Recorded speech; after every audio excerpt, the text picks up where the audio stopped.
did traditional academia in Illinois for 3 years, but realized I missed working with practitioners. I've been a practitioner before my PhD, so this was a good combination. And I had been a grad assistant at Carl Vinson, and my old boss said, "Hey, we have a faculty position open. Do you want to come back?" And I said, "You bet. Love Athens. Love the work. Love the people." So that was 16 years ago. Good morning. Mayor? We're gonna. I'm sorry.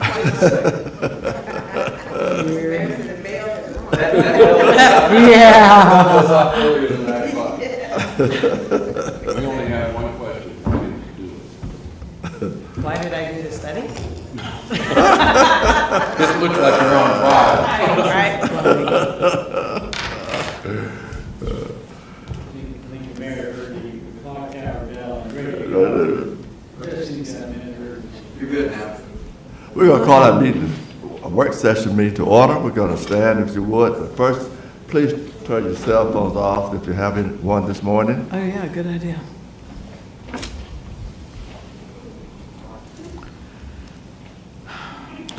We'll stand and have pledge of allegiance by Council Member Lathan and prayer by Council.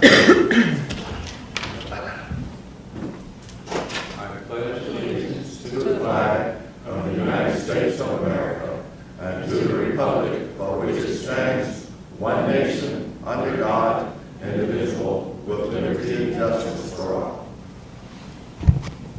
If you would like to pray, would you please remain standing? Dear God of us all, we thank you for this day. We thank you for new grace, mercy, and favor. We thank you because you made this day, and we shall rejoice and be glad in it. We ask that you bless us as we look over the agenda that has been set before us on today. Allow us to make decisions based on the city of Madison. Amen. Amen.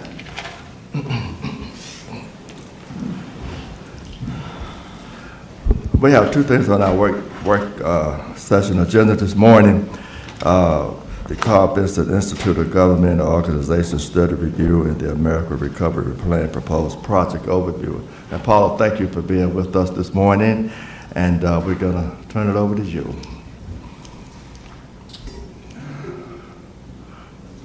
Is that mic on, or how does the green buttons on? There we go. Okay. Thank you very much for letting me be here today. I talk quickly because there's a lot of material. There's two studies to actually go through, the org review and the employee satisfaction study. So you'll notice some items are in red. Those are the ones I'm just highlighting because they seemed to have the most policy implications for the org review and behavioral, and for the employee satisfaction. Those are the ones that really highlighted to me as being particularly important. But please, you're seeing everything, so just stop me and we'll go through.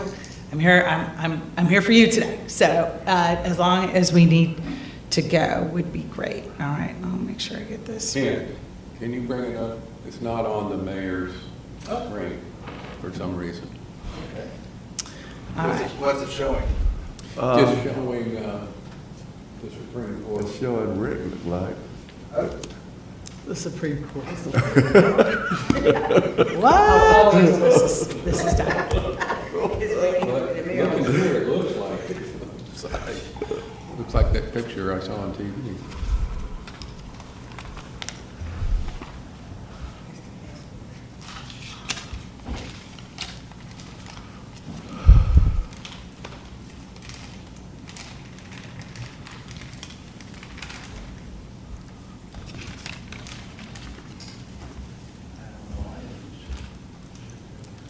You might have to look at it for a second.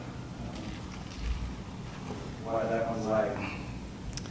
So quick outline of kind of how the organizational review, how I'll be talking today. Quick is kind of the research guidelines. That's what I used in thinking about the options that I proposed and when I was doing the analysis, the methodology of how we did it, and then the findings and options. And basically, I broke out all your departments into 4 general areas of administration, community development, public safety, and infrastructure. So some general points. Y'all are a very well-run city. So generally, when we do these org reviews, this was so nice to come in and to kind of see how things could move forward and planning for the future. because generally we come in because there's a crisis, right? Either there's a major problem with the department, and someone needs to be fired. There are big problems. Well, because I'm about improving and not fixing, generally that's what you'll see. We'll see about planning for the option, planning for growth. But this isn't crisis work, which allows you to be more thoughtful about those options that you think would benefit the city most. And also because you're a small city and you're well-run, I went into some really detailed operations, and I got pretty granular in some areas. Some are big, some are granular, and you'll kind of see that. But some of those smaller ones that are really about purely administrative, I'm not going to highlight unless you would like to talk about it. I'm happy to, of course, like why I have that as an option. But that would be something more for departments to think about and or the new city manager to want to implement. So when I looked at kind of what options to implement, the first was, of course, best practice. And and Carl Vinson doesn't work. When we look at best practice, it's not about being the most economical. We look about effectiveness and what is best practice, which sometimes and often, quite frankly, results in spending more money. And you'll see that because I do recommend a couple positions. It's about, I looked at the city's commitment to high quality services because I heard that again and again. The retirement of the city manager and how to make a good transition and what things needed to change because the city manager is such a hands-on person. And you don't know if your new city manager will be quite that hands-on in some areas. I considered your population and business growth, and then also finally, some of these options are about performing above your, colloquially above your weight class. You do a lot more, particularly in planning, beyond your size, population-wise.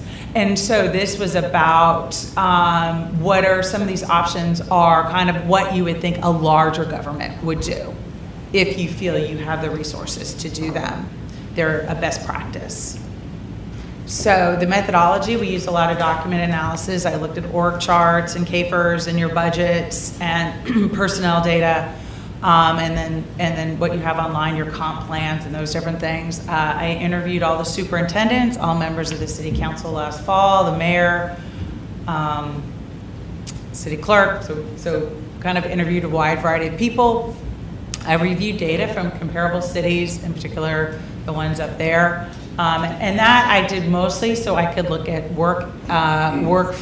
amount of work. So, how many permits are being issued, what's the crime rate, what's the number of patrol officers, those kinds of things to see to what degree or mileage you needed more staff in certain areas. And then, of course, general best practice and different service areas for what as options.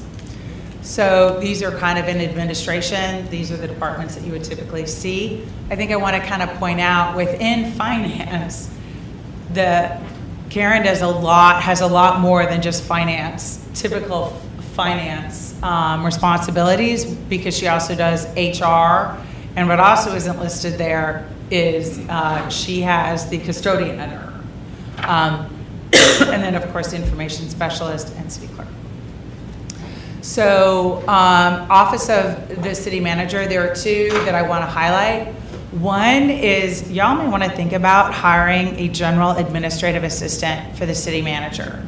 Right now, your city clerk kind of does that ad hoc by doing special projects, dealing with citizen complaints that call, but it takes her away from her primary job.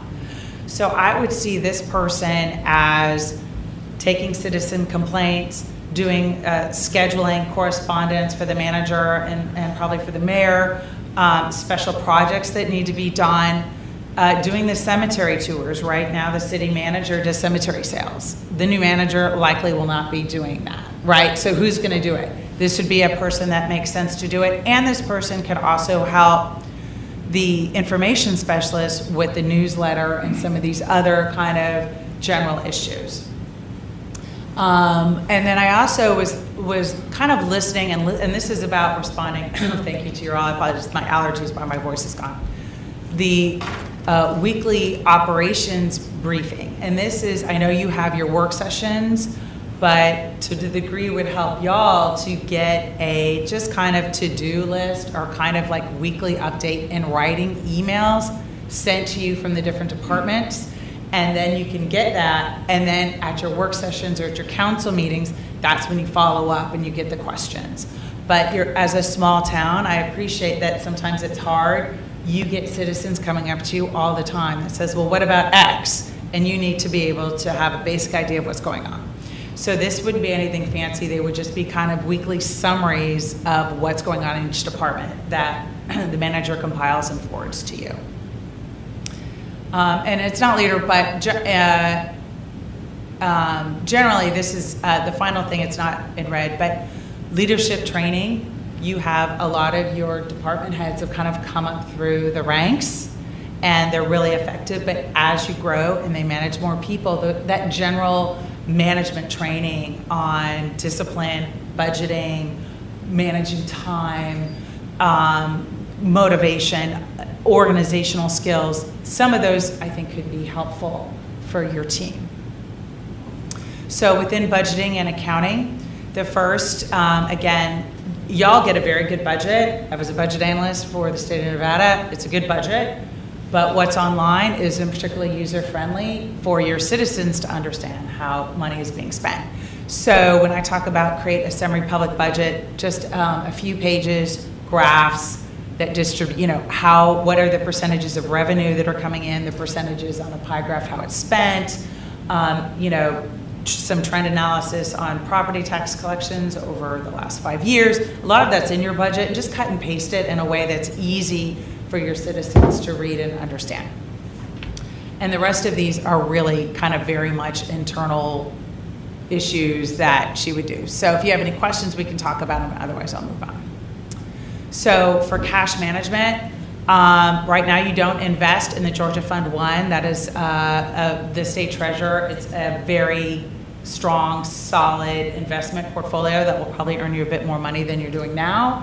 And it's done most GMA. If you go to GMA, your cities are all doing it. That's where they generally invest a lot of their cash. And so it's something for you to think about. And then I also want to talk about, because this will have budget impact, is a vehicle replacement fund. Again, this is something larger cities do. But it is good. A vehicle replacement fund basically says you set aside up front a monthly allocation for your vehicles so that when it's time to replace them, you can have it paid for. Now, y'all have been very good about replacing vehicles, particularly for police.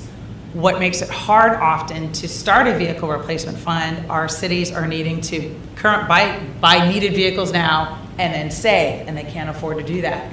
Well, you just bought a lot of vehicles in SPLOST, so you have a little bit of flexibility because you just bought so many vehicles. So I think this is something that the finance director, city manager, and y'all could think about in terms of just creating that stability in your budget so that those, especially police vehicles, are always taken care of.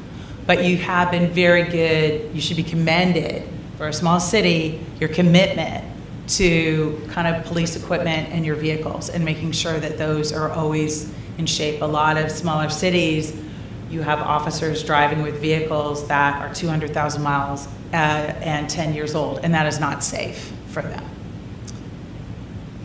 Did I do something? Okay. Oh, I'm probably pressing the wrong thing. Okay, purchasing. There isn't a lot that you have a new purchase director. It's about kind of her doing some of those things. Human resources. Right now, you have your challenge, committing small cities. You don't often need a full-time position for an important role. So you've combined roles or responsibilities into a single employee. And that can save a lot of money, but sometimes it does create challenges, especially when you outgrow it. And in this case, best practice, right now you have AP, which is accounts payable, person who pays the checks, sends out checks and payroll, and the HR position combined. That is not considered a best practice in accounting because of the importance and segregation of duties. What you have is somebody theoretically who creates a position in your payroll, in your personnel system, and the same person sends a check out to that person. So you raise the risk of a phantom employee.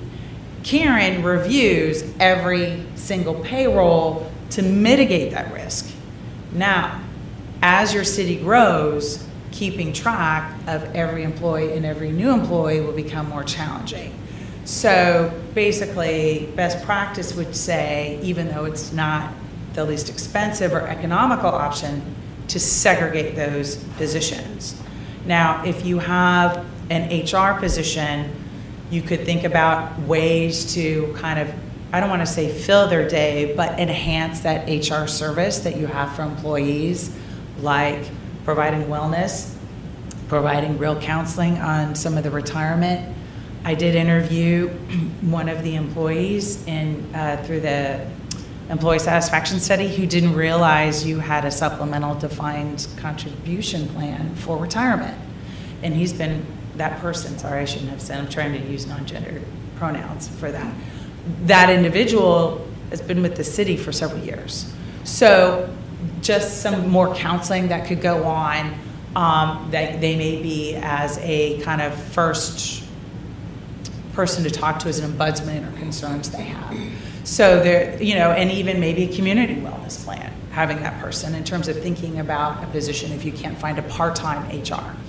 And then the AP function, separate, and kind of what, you know, I had suggested, but Karen may have different ideas. She knows her staff better and their skill sets in terms of maybe helping with the budget and doing some of those roles, or, you know, filling in if they need to in customer service or some of that, or helping. As AP, they can't do purchasing either, again, because of segregation of duties, but thinking about that. This other position was thinking about hiring, and I talked about an employee ombudsman. Your city is too small that you don't need an internal auditor. You don't, but also because you are so small and flat, employees really don't have a person to go to if there is a problem with leadership in their department, if they have a complaint. So then the challenge becomes, you know, where do they go? The city manager could be intimidating, and it's also in that line, and they may not feel comfortable going. So this was an idea where you could have maybe a person on contract that you would only pay when needed, right? Because you're not going to need to continually pay this person, that has a background in HR law, that would do an investigation if it warrants it, if it is serious enough, where an employee feels that there has been kind of an egregious violation of some sort, sexual harassment or something like that, where they could get an independent investigation. That you would not, but you would only need to pay it when there's an allegation, which is probably infrequent, but that just is kind of set up in there. So that was kind of an option of how you would try to deal with kind of these special situations where you can get an independent investigation, and kind of to protect you as a city, saying you did your due diligence if there's a problem as well.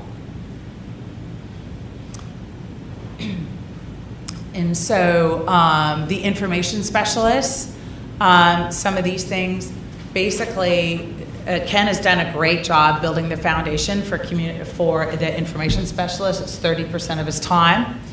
But I think now it's about taking it to the next level. And one of those is creating a unified communication plan and goals. What is the city, and this is where the manager would come in, and you as the council, what is the image you want to project in your communications? How do you want to show it? What is your brand? Right? You have a logo, but what is your brand, and how is that expressed through how you communicate to the public? So kind of developing that, and then moving it forward. You probably need to develop some social media policies right now, since you do have social media. You've been safe. None of your employees have done anything crazy, but you're probably better off getting something up front that says these are our expectations and standards for social media, if you're going to be on social media.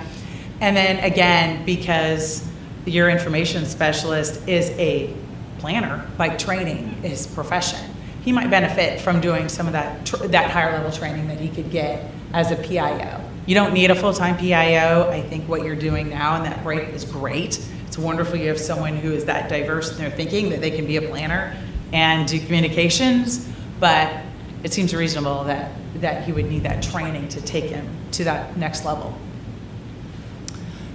Sorry, there's no recommendations for the clerk.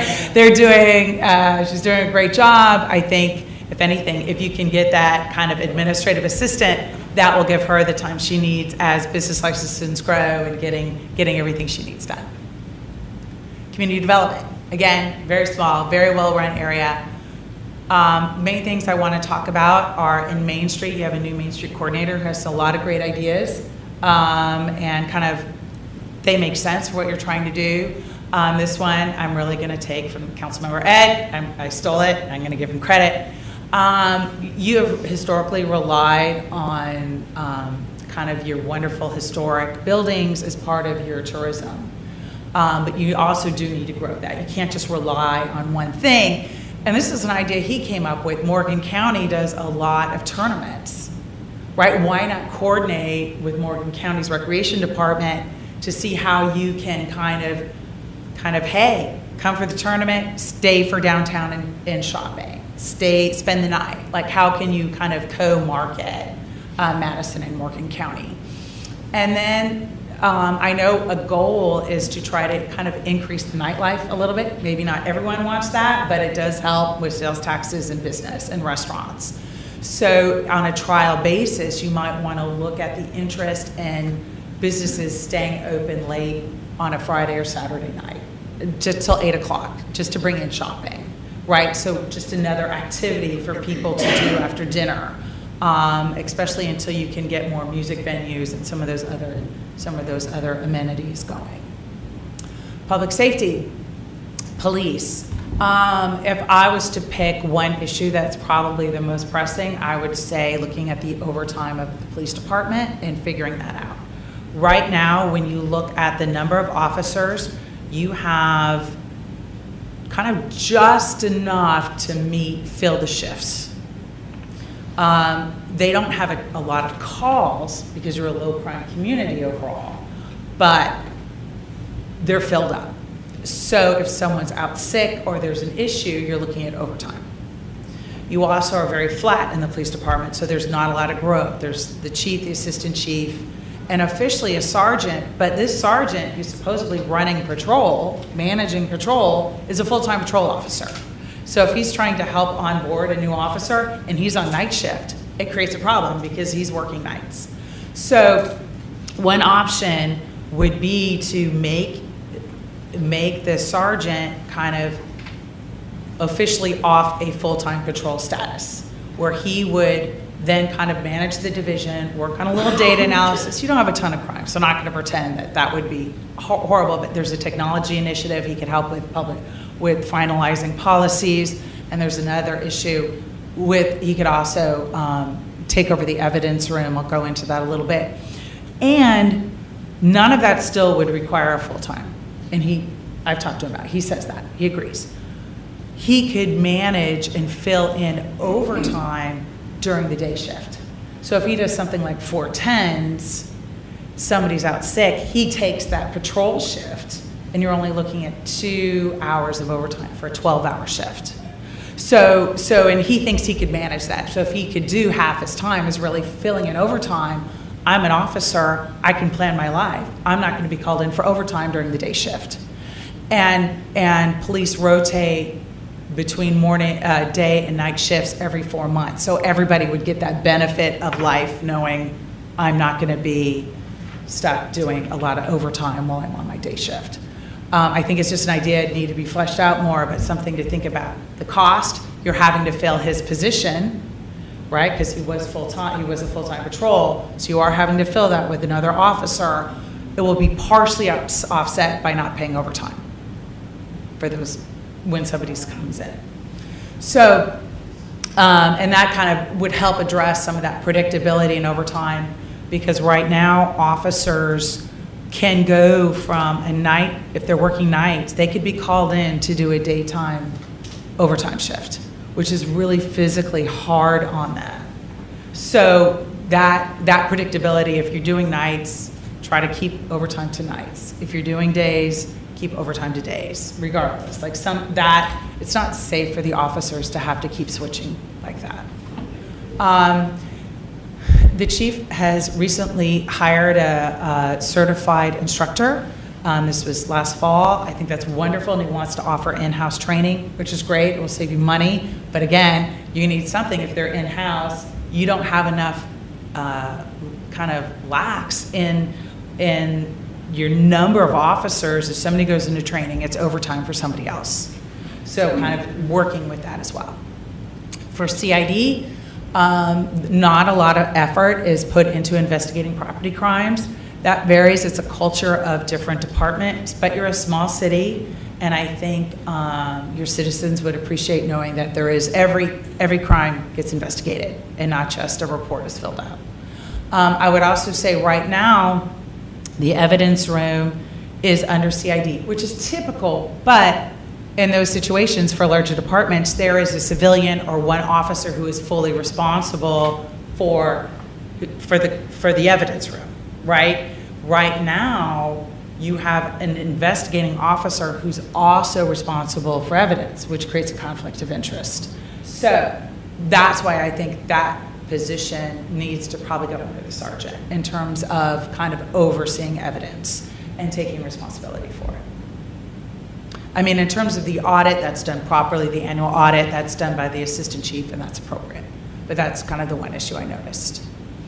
For administration, within there's some policies that need to be finalized. I think the biggest one, I would recommend you don't have any vehicle replacement policies right now, and it's just you guys have had the wherewithal to replace vehicles when they've needed to be done, so it's never been an issue.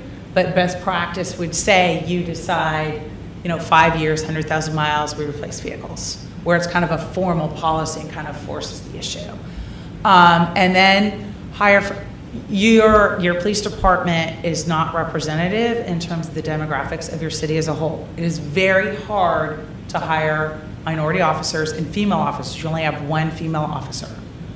But it can be done. You have a very good salary. We're a great community that the community supports the police. That is a huge selling point. You offer good benefits, okay? So some of that is developing relationships with technical colleges and North Georgia and going out to the military installations to do your hires. So you have to, it is hard. I'm not saying it's easy, it's hard.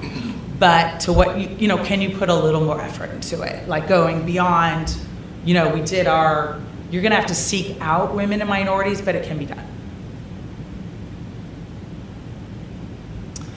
Fire, you benefit greatly from a very engaged, robust volunteer fire department who is young. A lot of rural areas they're having problems with their volunteer departments. They're getting older. You can't have, not to be ageist, and we can all talk about experience is great, but at a certain age, you can't carry, be in your full gear and run and carry, a hose or carry a human being out of a building. That's unconscious, right? You need healthy young firefighters, and you do have that, which is wonderful.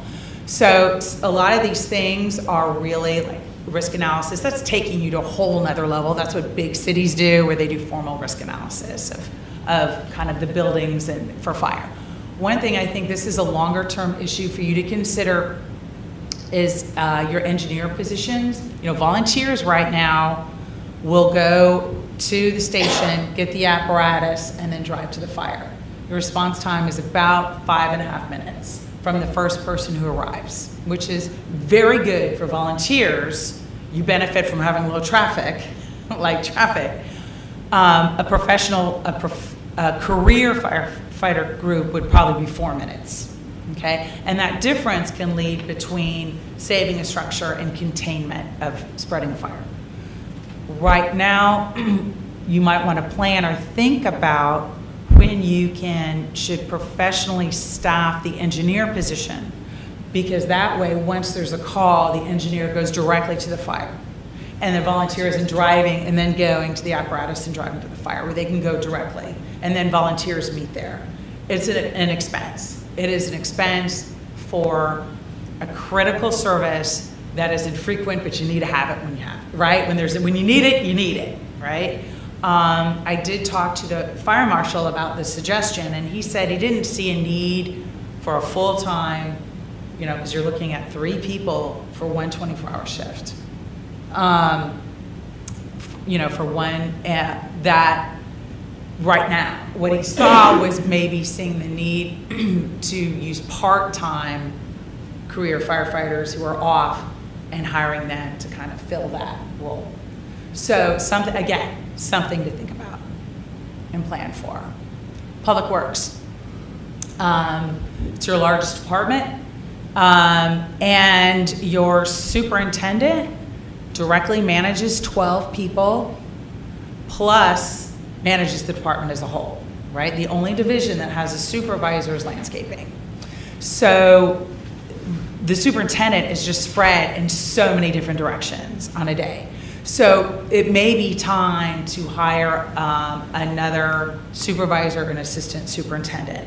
And the supervisor could probably be over sanitation and streets, right? So just to give the time for the superintendent to work on more planning and kind of capital improvements and those kind of typical management areas.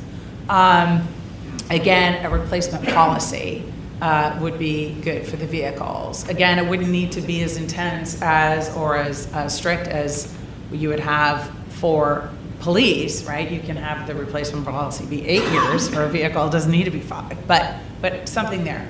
Streets appears to be really understaffed right now. It probably needs another position for you to fill those potholes and do everything that needs to be done. When you have your superintendent on a crew, anytime somebody is out, that tells me you're probably pretty short, because that's what he's doing right now. Landscaping, it's beautiful, right?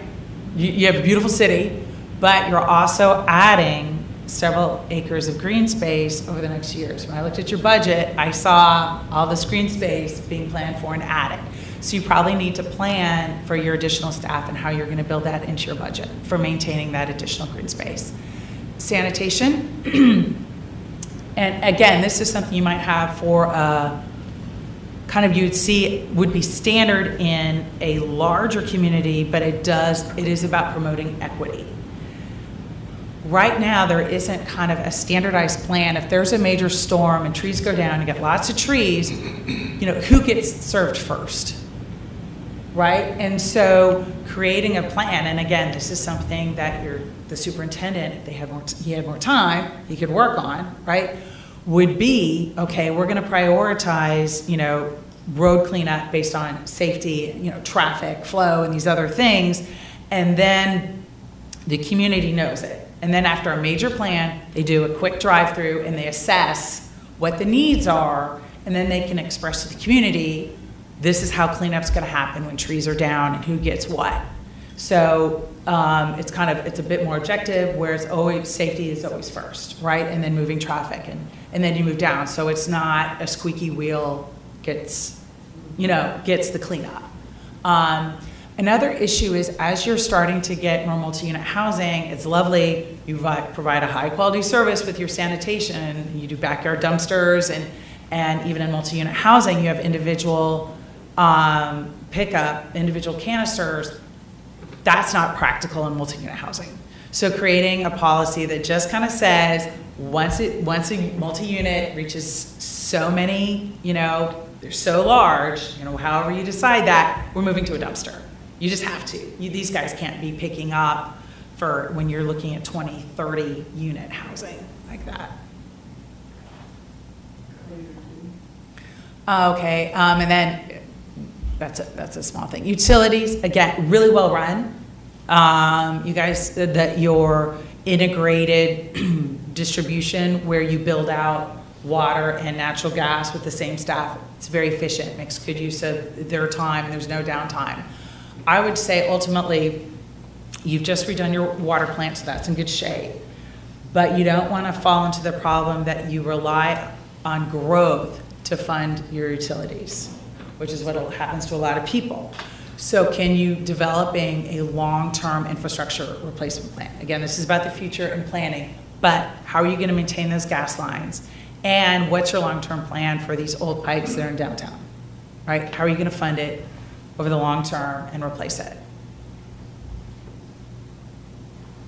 Okay, that was kind of the highlights of organizational review. We can talk about that now, or I can go into employee satisfaction. What would you like? I know I threw a lot at you. I know. It's the speed overwhelm you. Let me just ask you one particular question. You focused a little bit on our city manager and his responsibility, and you said you thought maybe that there need to be an assistant city manager. No, it would be an administrative assistant, a secretary. Assistant. Okay. So could that person serve as an assistant city manager? Would it just be an administrative assistant? You really can't do both. So what I was thinking with this position was really a secretary, an administrative assistant, kind of special projects person, but at a higher level that could do different projects and a lot of good work. I don't know at this point if you really, because you have a really strong superintendent team, if you really need an assistant city manager at this point, to be honest. I didn't see that as an issue. As much as the current city manager is engaged and involved, I think the challenge is some of what his hands-on work has done, like capital projects and some of that, it needs to be put back on the superintendents, which they can and should do. Okay. That's, yeah, in my opinion. And you also mentioned the city manager don't need to go out and do grave sites. So what's I think the current city manager enjoyed doing cemetery sales. He knew it, he liked meeting with people, and that was just his preference. I think that's almost like a task, like you don't typically have a city manager who's also just handling customer complaints on the phone from a cold call, right? There are certain levels of responsibilities, and that's more of a staff responsibility, or an entry-level staff, not your city manager. He loved it, great. I doubt the new city manager is going to want to do that. I think, Ms. David also knew the cemetery, right? He grew up here, he was very familiar with it, so it was easy for him. A person coming in from out of town is not going to have that level of familiarity that they would want to spend their time learning about the cemetery and then go out and leave what they're doing to do sales. That's kind of thinking about what would a typical manager kind of role be in terms of leading, guiding, developing, planning, and public outreach versus what is traditionally what would be more considered a junior staff or lower level staff position. He was just a really hands-on guy who liked meeting with people. Paula, regarding some of the recommendations, including the one the mayor just referenced, the hiring of an assistant or an executive assistant to the city manager, and maybe a couple of the others, the weekly operations briefing, investing in HR1 and all that. Do the three cities you mentioned that you kind of used as comparisons, do they have any of those? I have to admit, I didn't look into that. I really looked at, and I can for you if you'd like. I was really, when I went to them, I went to department specific to look at workload and personnel needs. But I can look at their org charts and find out if they have if they have an executive assistant to the manager, or how they handle those kinds of needs, and if they have an assistant city manager. I mean, I don't Stockbridge does not have an assistant city manager, and they're bigger and right up the road from you. So that recommendation is definitely for, I hate to use the term secretary, but Yeah, it's an executive more assistant. that than an assistant. Right, absolutely. Absolutely. And I see it as more of a catch-all position, quite frankly, that isn't just, in a way, just only helping the manager with correspondence and scheduling, but being at a level where they can do special research projects that they might want to just look into, that they can help with the customer complaints, that they take those calls and follow through and make sure they happen, and they do that level of coordination. So it could be kind of a catch-all position that you don't have. No one, right now, the city clerk is filling in a lot of that. That's not really her role. It's just somebody who can kind of do that work in the front office. Anyone else have any questions for Paul at this particular? And I know I'm throwing a lot at you. Okay, so the employee satisfaction study. I'm going to start with the methodology. I interviewed 15 full-time employees, which is about 22% of your workforce, or at the time in November, 68 people, because I excluded your superintendents, right? I've already interviewed them anyway. This is about employee satisfaction, not leadership satisfaction. I did a stratified random sample, and what that means is I looked at the total percentage. I'll use police as an example. What of the total police department, what were they to the city's total employment, right? They're about 20 odd percent. So then I used 20 odd percent of my interviewees came from police, but I randomly chose those officers. So any officer could have been chosen other than the police chief. So I did that because when I was running random samples, when I was just using all the employees, I wasn't getting good distribution across departments. So that's why I moved to this. The interviews lasted an hour, sometimes an hour and a half in a handful of situations. And they were confidential but not anonymous. And what I mean by that is the superintendents generally knew who was being interviewed because they gave time off for the employee to speak. But when I write the report, I use non-gender pronouns, and I try to keep, so you can't identify by department or who actually spoke. The survey had 36 questions, HR questions from 8 terminal areas, and I did get input from the city manager and the mayor on some of the questions that were asked. I had one operational question that kind of, how can your department perform better? That is not listed here, but when I kind of talked to and listened to the interviewees, some of that where it seemed appropriate, I integrated into the organizational review. I'll give an example. Overtime and predictability of overtime is what I heard directly from the officers. And so kind of thinking about it, looking at that structure, I then came up with this idea for the sergeant. So the first area is work duties, and I'm going to just highlight in red are the ones I thought that were really most striking, but we can talk about anything. What I thought, every interviewee was satisfied with their job overall. That's remarkable, right? And you know why they were satisfied? He was always asked follow-up questions. These were open-ended. Was because they enjoyed their job. Whether it was mowing a lawn, to being an officer, to doing more technical work, they just liked what they do.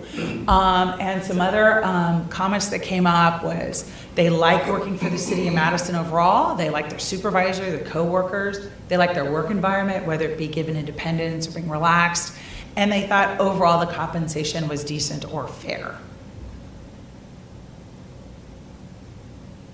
I didn't highlight it, but this was a question that came up that was put in. Y'all are very good at respecting the council manager form of government, and none of them indicated ever having been asked by any current or former council member to do work specifically. So y'all are very disciplined. And of course, and it's not red, but y'all are very good at providing the tools. All of them said they had the tools needed to perform their job well, and that's a commitment to what you guys are doing in terms of funding.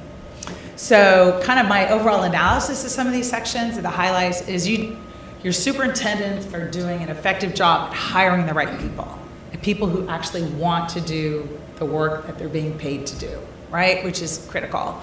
And your commitment to funding equipment. And I think it has two important areas. One, it's more efficient because of people don't have their equipment, they're gonna have to go back to the shop, get something else, or they're gonna improvise, and it's not gonna be done as quickly or as well. And the second is it actually increases morale. Because if I'm an employee and I don't feel that you care enough to give me the tools I need, then that shows you how much kind of respect you have for me and what value I bring to the organization. Compensation. The majority believed salary was fair. And when there was disagreement, there were two areas. One was they felt they were paid less than a neighboring city, which may or may not be true, right? This is their perceptions. And some of the internal issues were, one, maybe misunderstanding who was paid more or less in the same job class. Again, I think education would be helpful there that an HR professional could kind of provide. And others related to work effort. I'm paid the same amount as Tom, but I work harder than Tom. Okay? So that's where it comes in. Retirement benefit does help retain employees. You have a very strong benefit. There was a comment that said it really helps retain you after you reach the halfway mark with the 10-year vesting period. It doesn't help keep you before 5, but after 5, you really are going to want to stick it out. As somebody who has TRS and also has a 10-year vesting, I can say it is. It's a strong incentive to stay. They did believe the health benefit was very good, but not a factor in staying. And they were very disappointed with the cost of family coverage. That came up multiple times. Even for people who didn't have a family, they felt bad for their coworkers for how much they had to pay. Analysis, you don't appear to have major challenges with undercompensation. So I know that's always a concern, but it doesn't appear in terms of some of your retention issues. But you can always review the personnel data and do some quick comparisons with those surrounding you, right? There's no point in comparing you to a small city in South Georgia, right? People are gonna, if they're gonna leave, they're gonna stay local. You probably need to educate your employees about salaries and benefits. And are there different creative methods for helping to support your employees with families and how to get medical coverage? You do have employees here whose children are on peach care because they can't afford it, right? So something to think about it. And the areas of promotion, I think the one, you had a lot of positives, right? Only 2 of the 15 would leave for promotion. Everyone else is pretty happy where they're at, and they feel their goals are being met, which is also very important. Some are super emphatic that they felt their goals were being met, which is good. I think your real challenge is several interviewees believe that promotions were unfair, and many were kind of unsure because, quite frankly, there had never been a promotion since they had worked there that they knew about, so they couldn't say if they were fair or unfair. And that's just the challenge of a small city. So again, what we talked about with being, if you don't have promotions, what do you do? And then when you do have them, or you have a new position that would be considered an upgrade in their current rank, and I don't mean by police, I mean just in general, superintendents have to be super explicit about the criteria and why. If it's a college education, it's a college education, or I want these certain skills, so that people understand why they might not be considered, right? And some of these are difficult conversations to have with employees. Nobody wants to tell their employee, well, I'm not gonna hire you because you're not strong enough. But to what extent are you protecting the employee's feelings? Are you ultimately hurting the morale of the department as a whole? Discipline. This is another kind of challenge you have. Is slightly more than half of the interviewees believe that discipline is consistent. So it's just a little more than half. It's your biggest challenge with employee satisfaction is the perceptions. Again, this is about their opinions and perceptions of unfair discipline. But I do want to say this is about coming in late, maybe not working really hard. We're not dealing with serious infractions, okay? In bigger cities, I specifically asked these employees, when you're talking about discipline, why? No one's coming into work drunk. No one's leaving the job early. I mean, these are real areas that you would have real challenges in the larger cities with some personnel. There's no theft. There's no serious discipline issues. So, but the challenge is, how does that affect morale? Why should I work hard if somebody else doesn't work hard? What do I get out of it? So again, superintendents should probably set some guidelines. Discipline for police is going to be different, for public works it's going to be different, for kind of planning, right? So, and they need to follow through. If coming in late and making the rest of the crew wait, that's an issue, right? You got to come in on time, where somebody who kind of just does their own work, maybe 15 minutes isn't a big deal. So that, and they need to follow through with reprimands and have it be set and formal. And it needs to be consistent. Because inconsistent discourages hard workers and then eventually creates a culture where hard work isn't valued. And that is not where you're at, and you don't ever want to go there. And then again, employees need a place to report claims of unfair discipline, and that to me could be an HR person, would be the standard where you'd go. Training. Again, you're not a big training city, and I think some of that's because of money and size. It's really just about state mandated training typically, but the financial incentives that your utilities people offer are very valued, and they really appreciate that, and it is a strong incentive for them to move up, and it's partly why their professional goals are being met. But I would say, if you're going to promise a financial incentive, you have to follow through. You don't say it's going to come.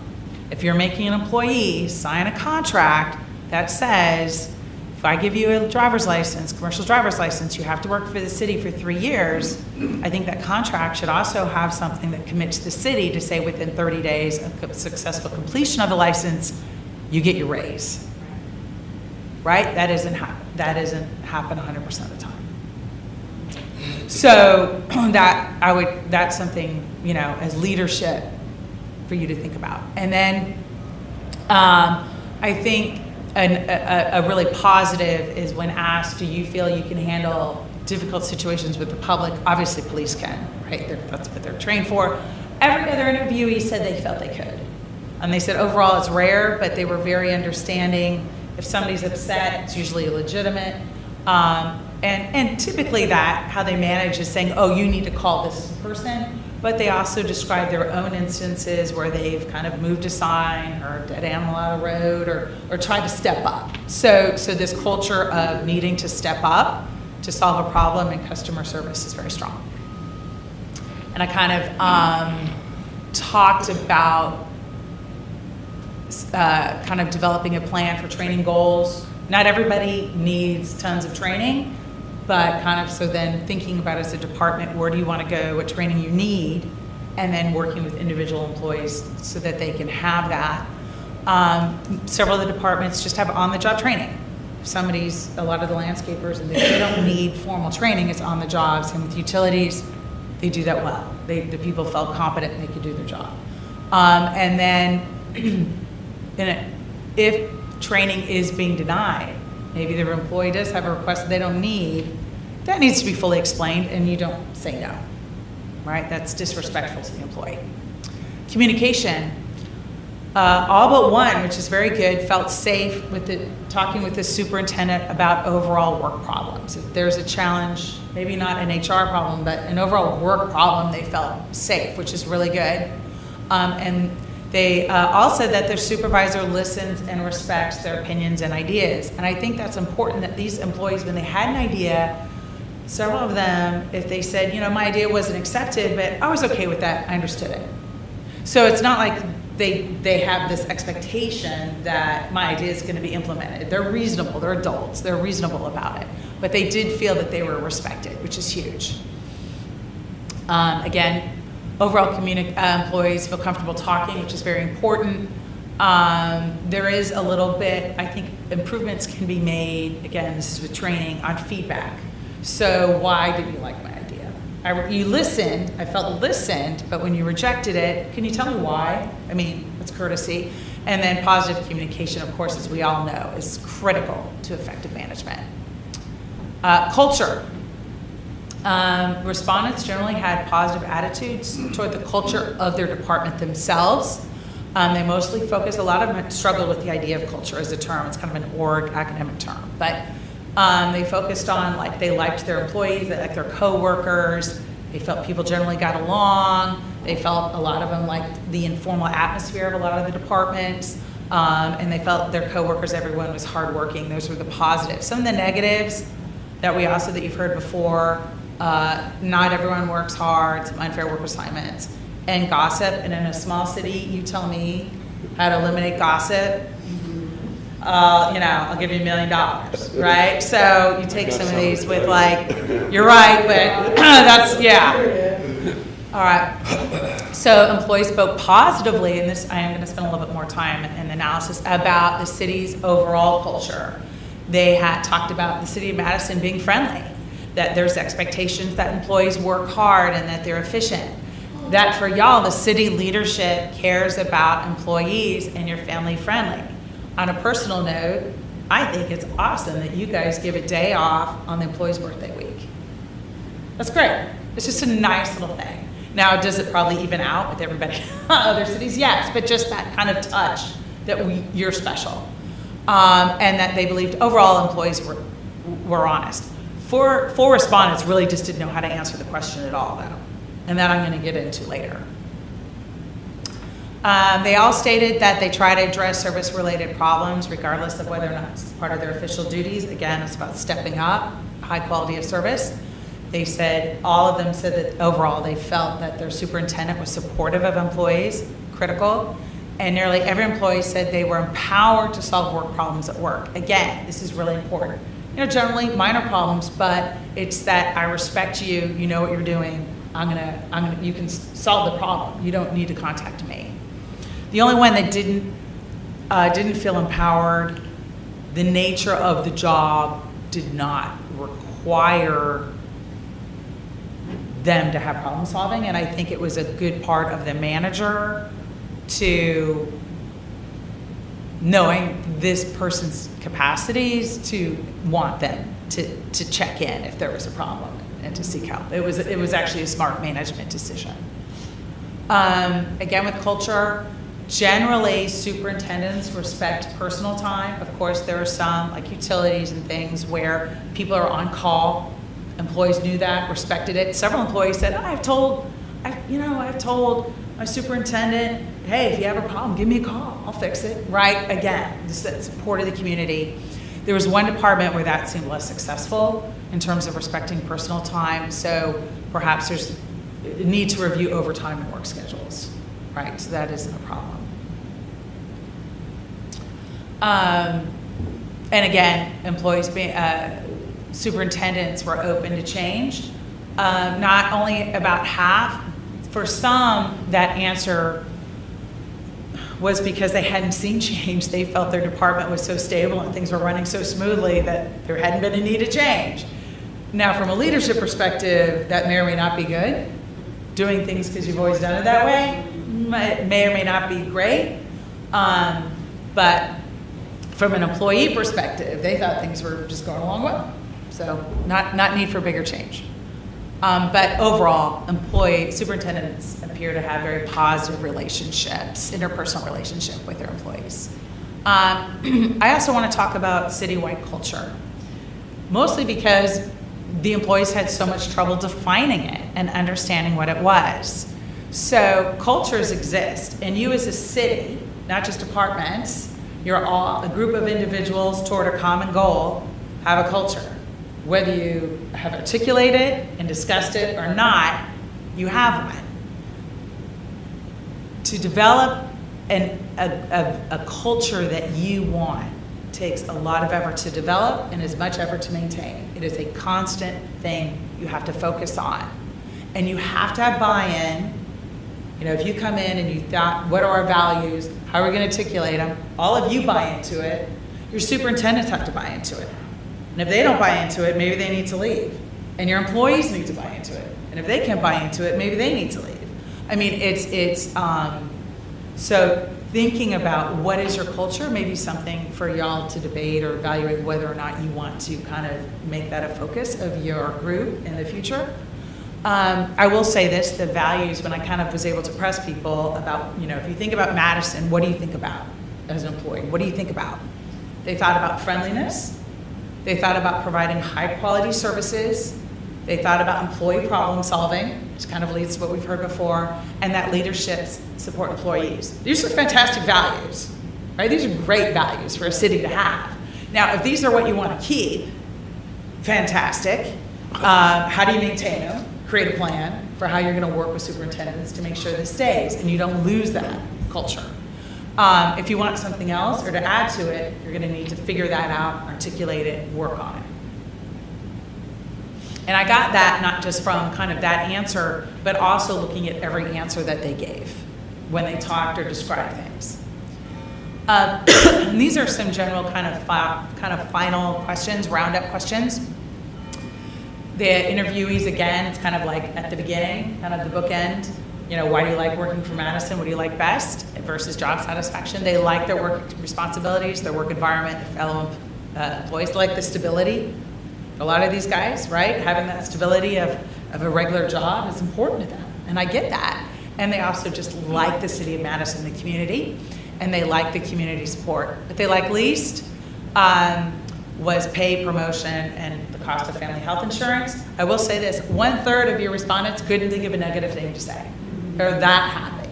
That's amazing if you think about kind of the negative attitude a lot of people have about public service and public servants. That's great. And generally their initial expectations have been met. The vast majority plan to be working for the city in 5 years, so you don't look like you're gonna have a lot of turnover or retention issues, which is, again, good. It's about your pension, it's about the work environment. 2 plan on said we'd be working, but we're gonna retire within 5 years. And every respondent said they were proud to work for the city of Madison. Again, something to applaud. They're proud of the services they provide, and they are really pleased how citizens appreciate that citizens come up and compliment them about how nice the city looks. They appreciate the police and what great job the police are doing. And what does that do? It creates a cycle. I'm appreciated, I'm gonna work harder, right? So again, some of those things we've already talked about, the pride, you have high retention, which is fantastic. Really, the ways to improve satisfaction would be reviewing salaries and how can you reduce the cost of family health insurance. And the reality is in a small city, you may lose people who are ambitious and want to be promoted in different departments because you are so flat. Options to consider: how do you want to define and promote the city's values to employees?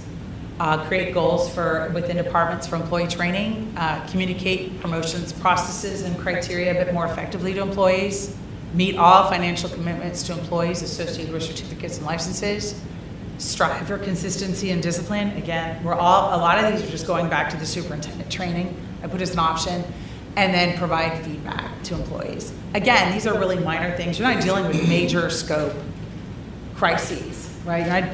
Because you are a well-run city. So thank you again. I just threw tons of information at you, and I'm sure I went over 30 minutes. You did by an hour. I have an hour instead of 30. I apologize. So again, thank you. Any kind of questions or for me about the employee satisfaction study? I enjoyed doing it. It was great talking with your folks. Wide variety, good personalities. It was fun. Quick question. Sure. There seemed to be generally really favorable comments from the employee satisfaction survey you did, but yet you still recommend doing a part-time ombudsman. Oh, that would be HR. Oh, that, I think that's only for emergencies. I think that, and it wouldn't even be, there's the HR position. And the ombudsman would only be on contract and called in, almost like a retainer type of role where you would only pay them when there is a crisis that reaches a significant level. I would not consider having somebody part-time fully paid just as an ombudsman at all. You do not need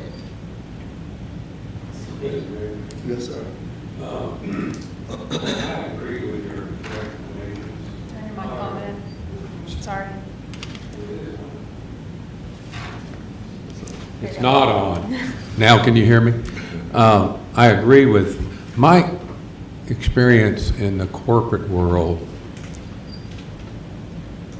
tells me that we need a permanent, full-time human relations director. Simply because as you looked up here and we talked about things, we talked about benefits that don't go explained, I think We need, the greatest asset a manager has is their human relations director. Because it's kind of a buffer, but it's also the ears out there. It also helps coordinating with the superintendents and their issues, and if there's training that needs to be come in, I just believe we have 87 employees, is that correct? 70, we may have 87 now, I'm not sure. You know, Karen, how many employees we have? I don't know the exact number right now, but it's about on average 85. 85, okay.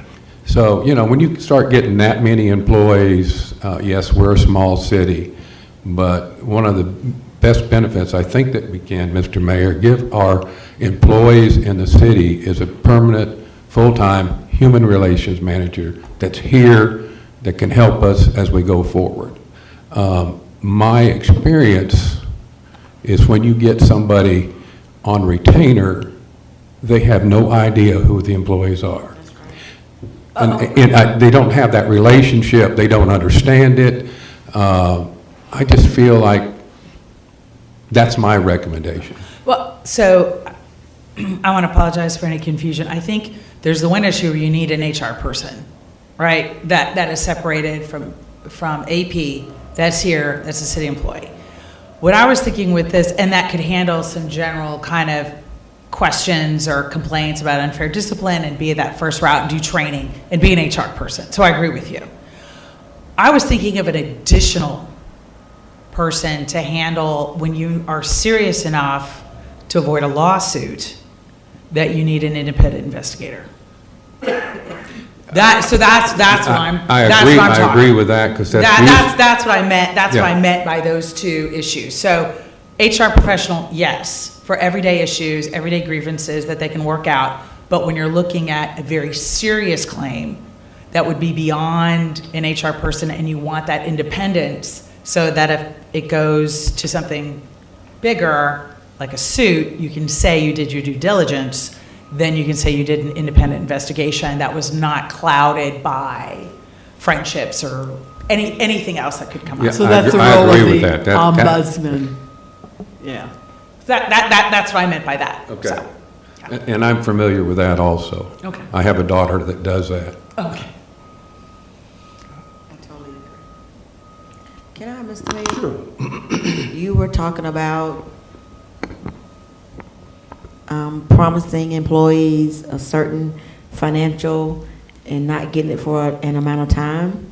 Can you kind of go into that a little bit? So as a smart incentive, Public Works and Utilities will offer financial incentives or raises to employees who meet state certifications or get a commercial driver's license.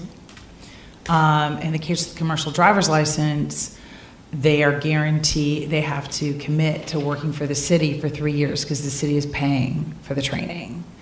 But the employees are also supposed to get a financial incentive. I think the superintendent or Karen may be able to talk about that further. I think from what I understood, there's nothing in that contract that promises within a certain time that employees will then get that incentive right away. Understood. And I feel to respect employees that I need to not go into that more. Mr. Mayor, just real quick, and that's one of the things I think the Human Resources Director can help with when the superintendent gets the schedule, it gets in, they get a completion certificate, Human Relations can send that immediately to Wherever it make needs sure to go. that happens. And that's where I say that a Human Resources Director here can help the superintendents make sure that happens. That was where I was coming from.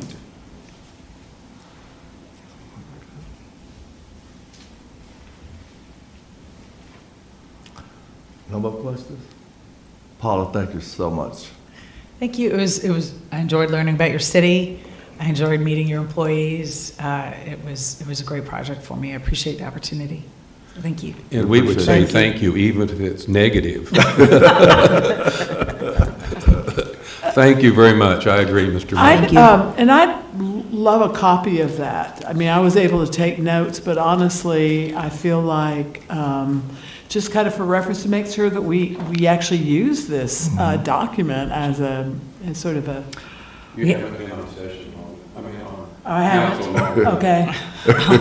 No, I'll be happy. I will say. Do I get to use HR people too? I need my ombudsman now, I'm silent the complaint. You're still on probation. Oh, brother. I will Thank say, you. when you read the organizational review, it's kind of brief and to the point. I figure the departments know how many people they have and what they do and how they're organized. So I pretty much went right to the options and said. That's great. Boom, boom, boom, boom, boom. I So would it's like a, a it's a copy as short, well. it's a short read. Yeah. You know, it's not, you know, the value is based on weight in this case, on the weight of the document. Sure, so I guess you could send it to Karen, our city clerk. Yeah. Good, deal. Okay, thank you so much. Thank you. That's lovely. Thank you so much. You did a great job. I apologize for being so verbose. Thank Oh, you for did good. doing You that. talked so fast, too. You covered a lot of territory. Thank you. You know, Mr. Mayor, if I could add just one thing, there was a mention of storm cleanup plans. Uh-huh. I sat in on one of the GMA Tuesday morning Zoom meetings with I believe he was the mayor of Noonan, who had that really bad tornado. Yeah. And at the end of the meeting, he said, if you leave this Zoom meeting with one thing in mind, it is the importance of doing pre-storm contracting with cleanup companies. Mm-hmm. And I never thought of that before. Now, Noonan's a lot bigger than Madison, Yeah. but I never thought that you could actually write a contract where they don't do anything until they're called in a major storm event. And That must make sense. knew when I made, maybe something to keep in mind as we Yeah. talk about those things. Well, thank you. Anybody need to take a break before we go into our next session? Oh, we got another one? Yes, sir. Yeah, 2 minutes. Yeah, I want to get some more water and Yes, Mr. Mayor, just real quick. thank you. Yeah.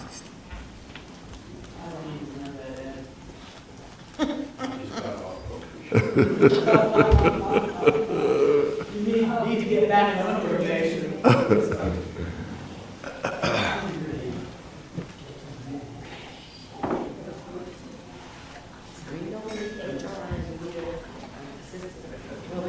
HR and.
Few recommendations for Ken to improve, but you don't have anything.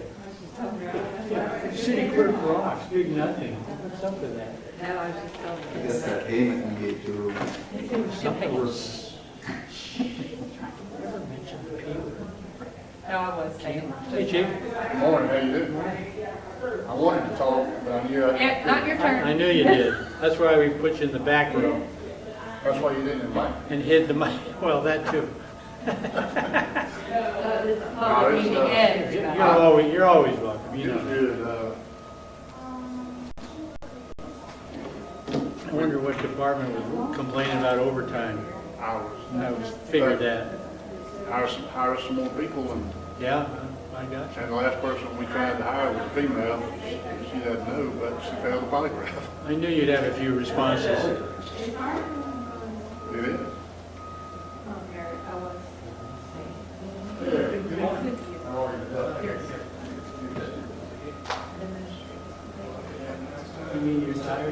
showing?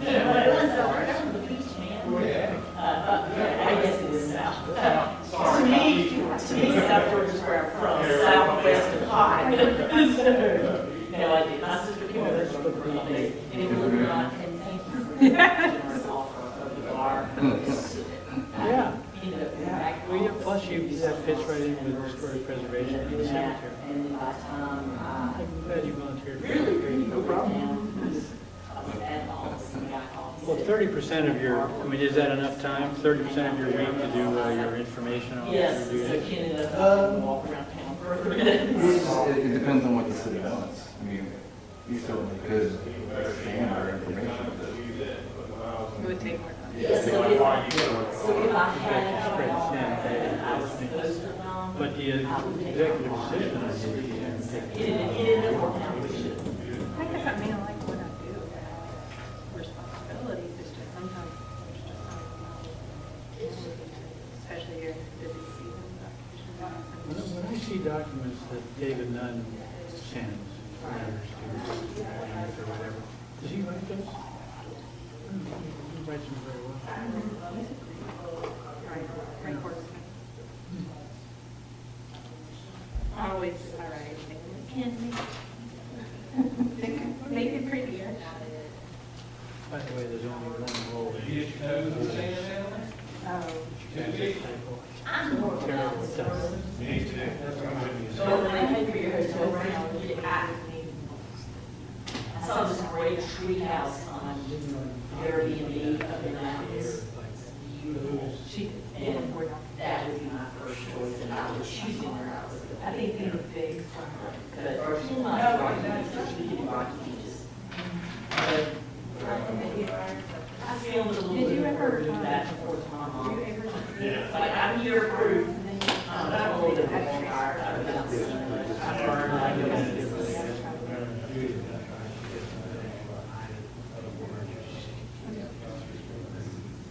So someone else has said they tried to do that. I think I see. They don't have a name record for you. Does a GMA hire the contractor to do it? That's what you're calling it. And the only reason I was able to do it last time was because of the confusion over the hotel. And then you went through the time. Probably.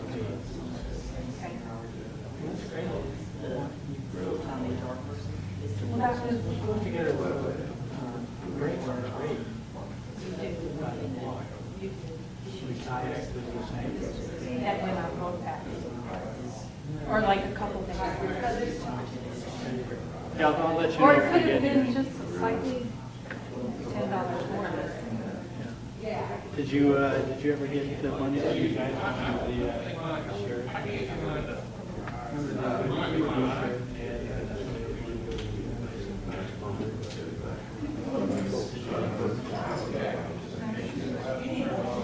Everybody where. Ah, there we go. Thank you.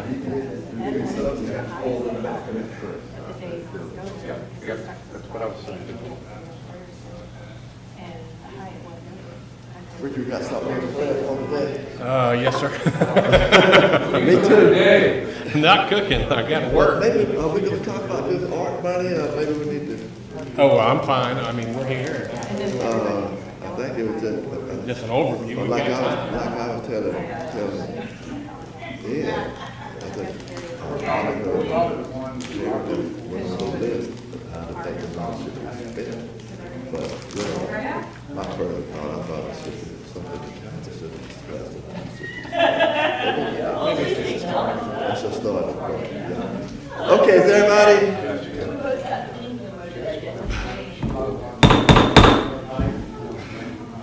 The day is well spent, and I do have some more things I got to get done today.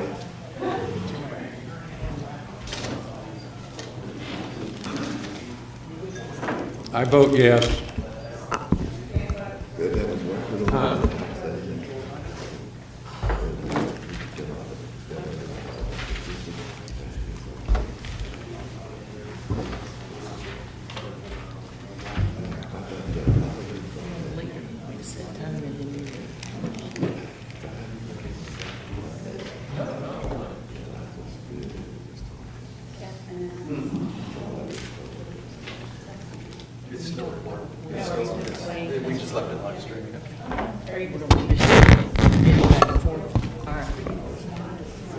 That's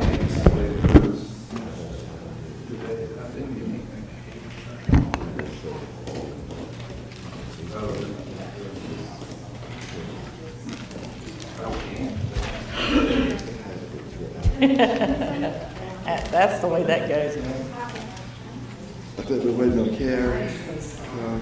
Ladies, if we just gonna go over this and be brief, right, and then come back for another meeting or something. A preliminary, a draft, okay. Great. If there is something that you'd like to see in the next year's budget, I'll put that in the budget, but there's also going to be items on, future reporting, but nothing concrete that I can have that I can have, it's all not. So were you able to get that report through? Yes, sir, I will. Good.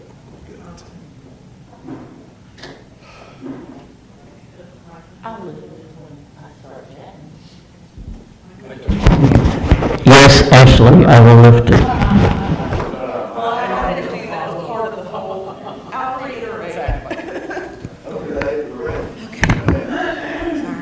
Okay, so good morning. These are recommendations that staff has put together based on the last council meeting. We've actually talked about this over 14 months now. We've been kicking this can down the road for a while. I'll remind you that we had our first work session on this in March of 2021. So we are that far down the road. So what we did is we started off with the mayor's instruction to put a list together. So we started off, and I'm going to focus a little bit on the front end stuff, and Karen's going to focus a little bit more on the back end stuff, and we'll try to be brief and go down the list.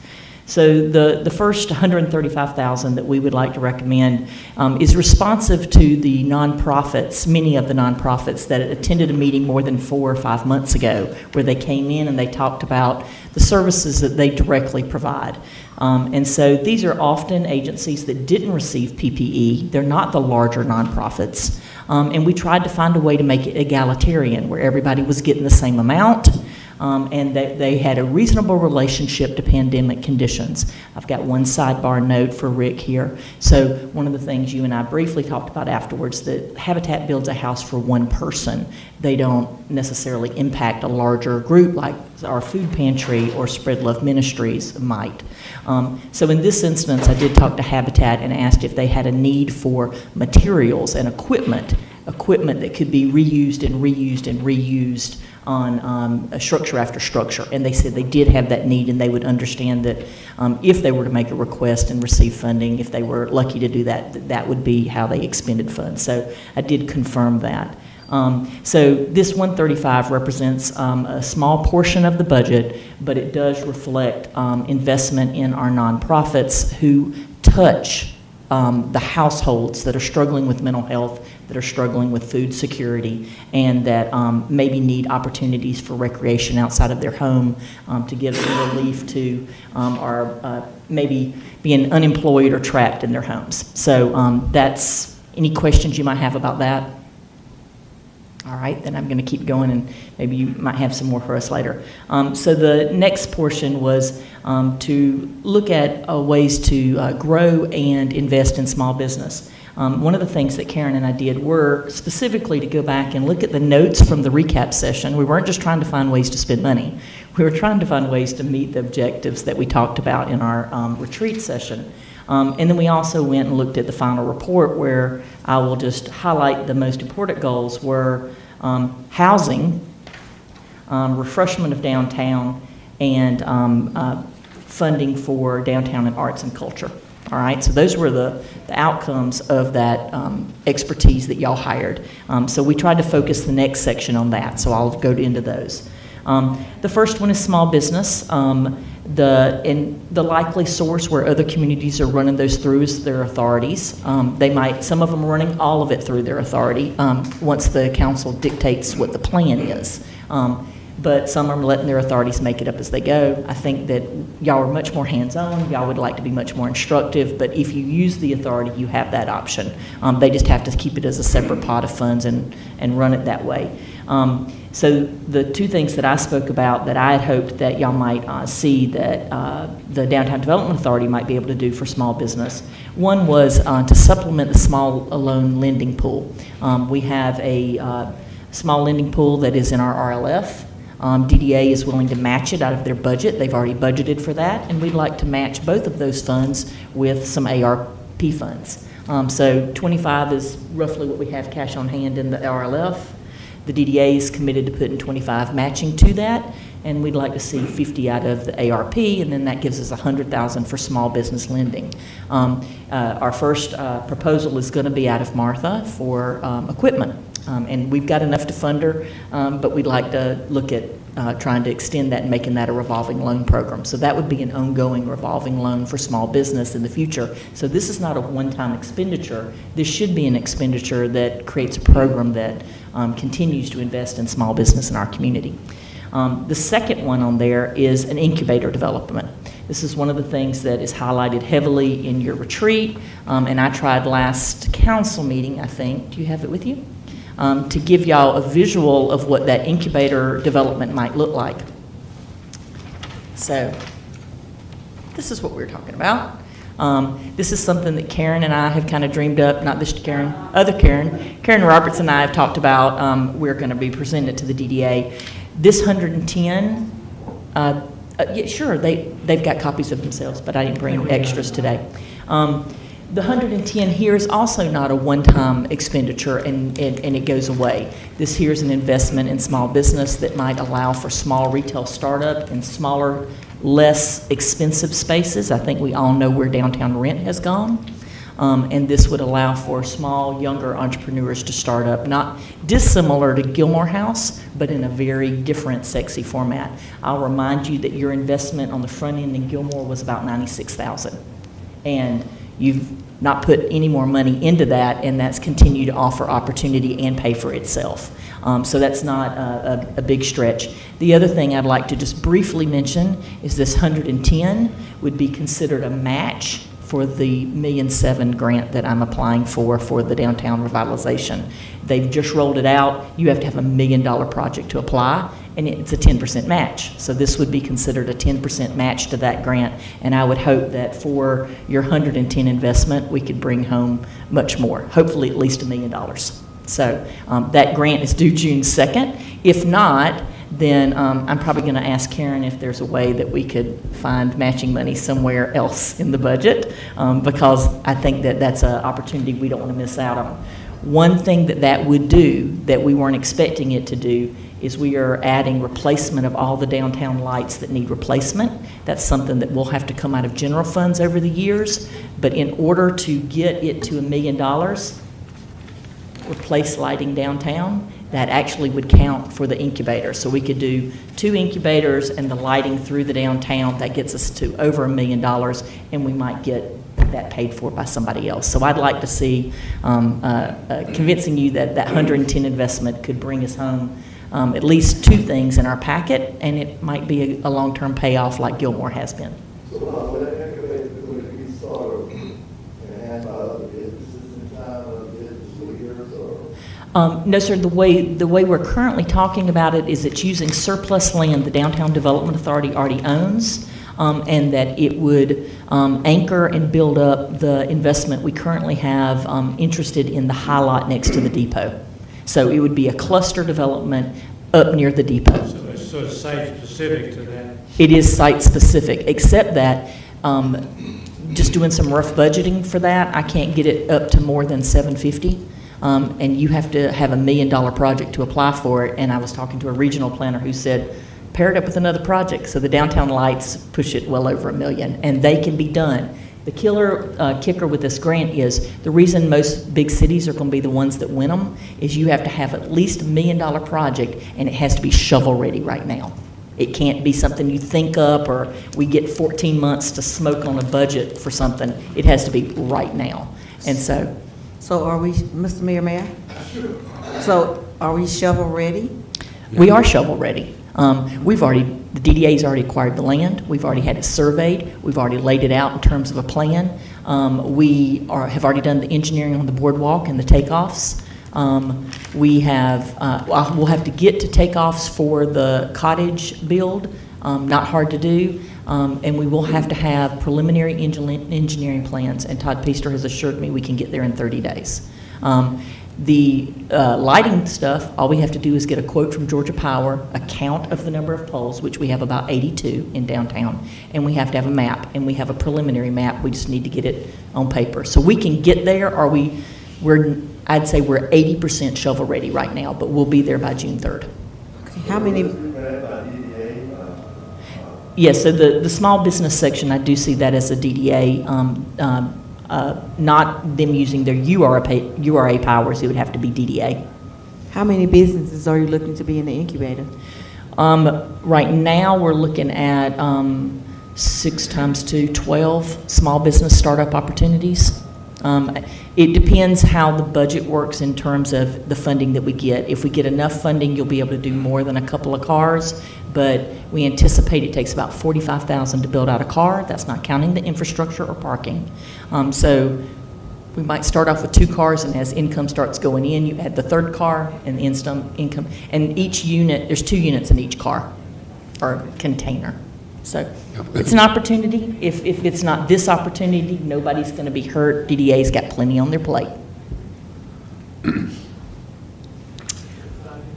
Could be. We hope so. We'll see. Let's see. So next up is tourism product development. So a lot of this Karen and I back and forth on. Do you want to talk through these, or do you want me to? You want to do this?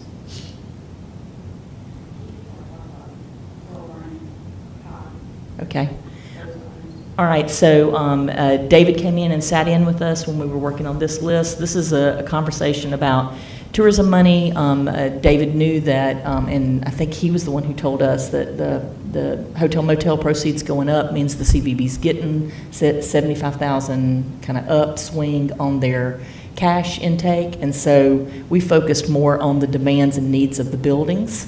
We specifically looked at the Rogers House. David says the Rogers House and the Rose Cottage both need maintenance, and they need to overhaul in the landscape. He might have mentioned that the other day.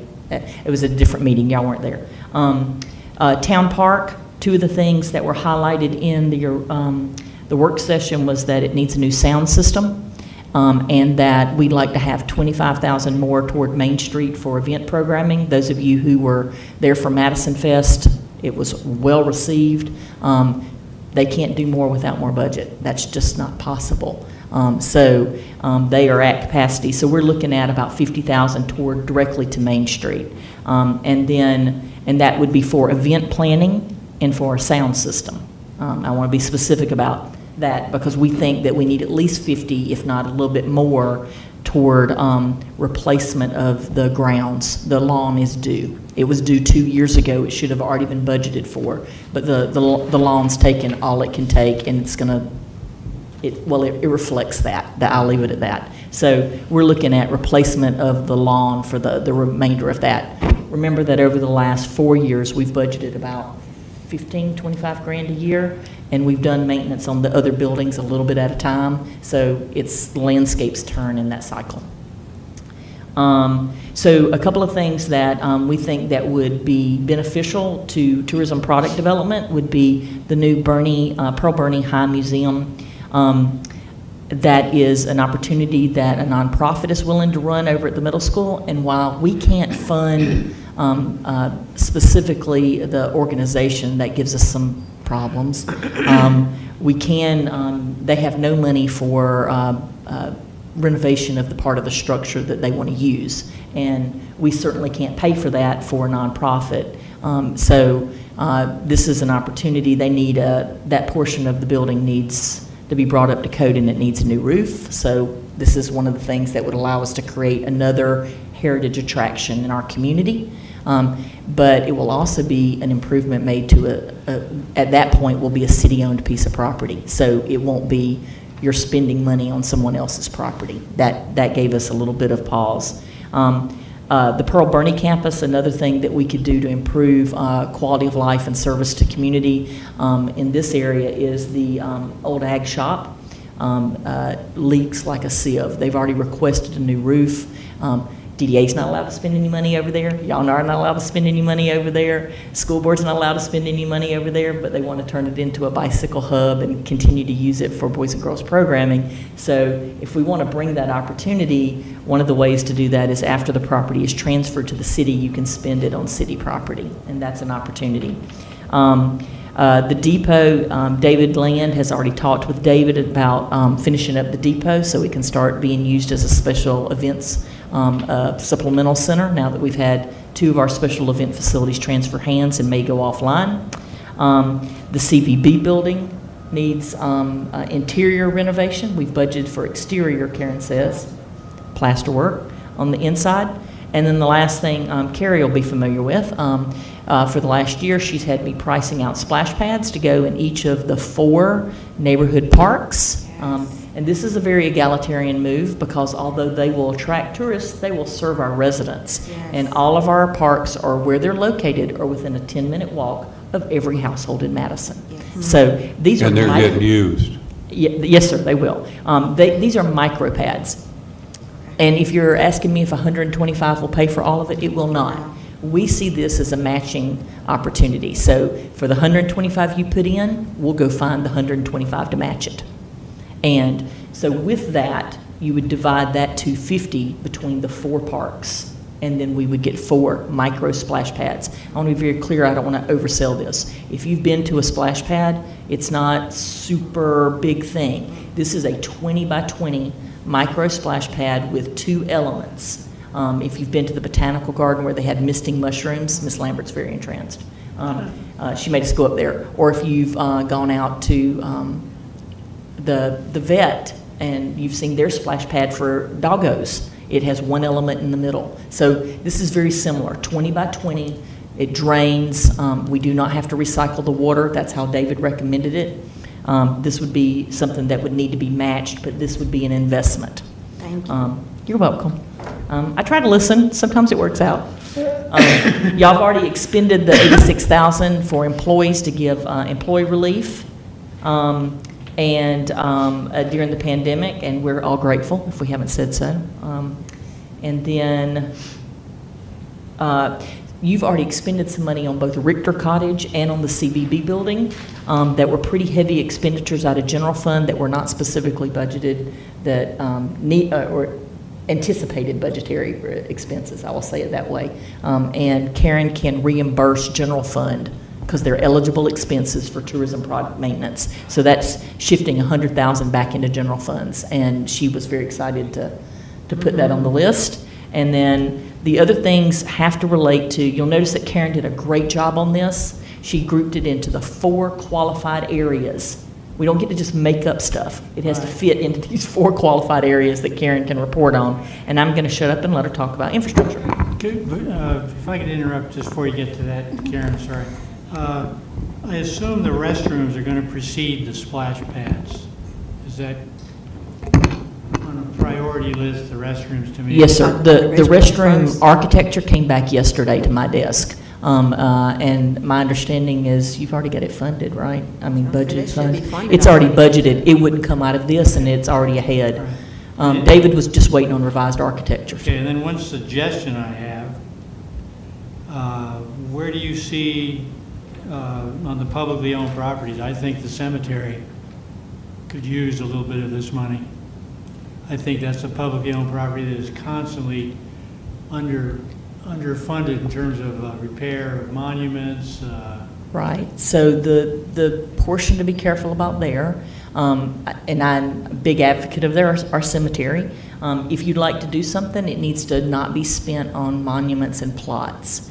Because those are technically privately owned property, and we already pushed the envelope by spending public funds on repair of those. So this would need to go toward the roads, the landscape. It could go toward, you could spend it on the new cemetery, opening it up if you wanted to, because that's going to be a new tourism resource. But you have to be careful because spending money on an individual plot or marker is like repairing Betsy's house and her lot. We have to be a little careful with that. Yes, not that Betsy's not deserving. Did Betsy do that? You could, if you wanted to give them funding for maybe a project or a program. Maybe you give them startup money for an event to do interpretation. That falls in tourism product development. You could give them 10 grand to start up a new event to do interpretive events. But maintenance is really cumbersome. Okay, thank you. Yes, sir. And if you wanted to carve some of that out for a cemetery program and leave it undefined and maybe ask them what they would like, we could do that.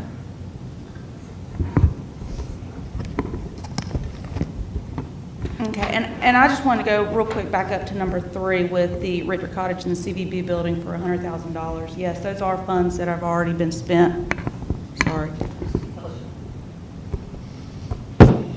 But the reason why we have these on this list is for the fact that when we were shut down in COVID, that there was that huge decrease in hotel motel revenue. And that's where these expenditures came from. So we did have to take general fund money and move them back into hotel motel to cover this. So that's where the revenue reduction is coming from. Okay. And then the water, sewer, and broadband infrastructure section. Of course, we do not have broadband, but the water and sewer, there's a pump station that needs to go on West Washington Street for all the development that is going on down there. And then also, we put money in to get the current well that is at the Madison Water Treatment Plant up and running as a backup. It's just been boarded up and not in use for several years.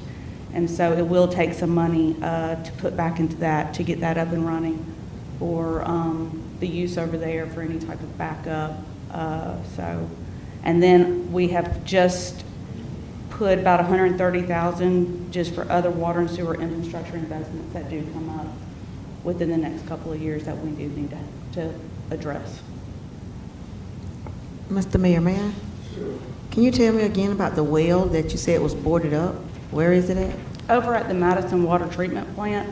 I'm not too familiar with all the details on it, but we do have wells. I know, you might have heard, like, the city of Rutledge has a well. That's where they get their water right now from. But we have water for them on reserve. But we do have wells here, but they are not operable. And this is to get the one at the Madison Treatment Plant operable. It's always a good backup. It is. I never knew it I existed. think David said there's 2 or 3, and I think they might both be on that Second Street water treatment property. They haven't been used in years. We kind of think they assume there's still water available, but the pumps and the pipes probably need to be replaced. I'm a little surprised because as we got from our presentation, there seems to be plenty of water coming out of other sources, but I guess you can never have too much backup capability, so it makes sense to me. Nice. Is it your opinion, both of you, that all of these expenditures meet the kind of wacky requirements, criteria for the ARPA funds? Yes. After going through the reporting process, which, as I explained earlier, that was due April 30th, and it was submitted Friday the 29th, that I was able to report, of course, on the funds that we have already spent for the premium paid to the eligible employees. And I put in the revenue reduction right now. So those are the only 2 things I was able to report on because none of the other funds, of course, have been spent.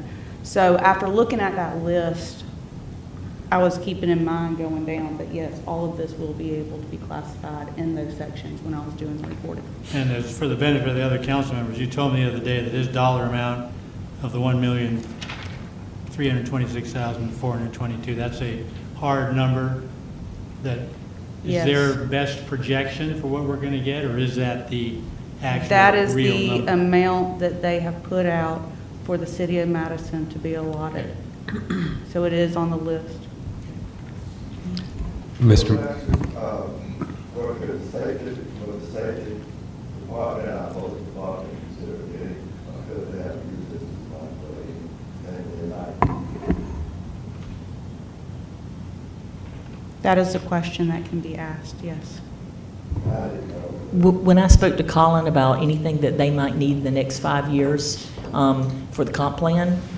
He was talking about all their needs being met out of general fund as he had predicted. And then the only thing I can think of that I heard that differently was out of the fire department, we certainly heard their need for engine and for halftime personnel when we were doing comp planning. Those aren't eligible under this. And so those are kind of different categories than what this ARP money was laid out for. One thing I did want to mention, so you wouldn't think we ignored it, the number one thing listed in your report from your outside folks was housing. We specifically did not do housing because DDA has held and has got public land. City of Canton is buying land for housing because they have the same housing demand and problem that the rest of the state does. But if you wanted to scratch the whole list and buy land for housing, we're not saying we wouldn't do that, but with DDA holding 2 big chunks of land that they're about to encourage 2 different developments on, we felt that need was being met. So we didn't ignore it, we just didn't see a need to duplicate it. And also with public safety and the police department, back when we were shut down with COVID, a lot of their expenses were incurred there with masks, gloves, hand sanitizer. We, of course, they were able to order directly instead of having to wait as some other businesses at that time were having to do for protective equipment. And so they were able to stock up and have a lot of that supply still on hand. Mr. A, may I disagree? Some of this seems very time sensitive to me that we need to, especially the $1 million grant. Is this something we could put on the consent agenda for Monday? Because don't we have a meeting Monday? But could we got a regular meeting Monday, if we could come forward with all that formally presented, could we not vote on it then, or do you need to vote now? I would tell you that, turn it off. When is our June meeting? June 9th. Okay.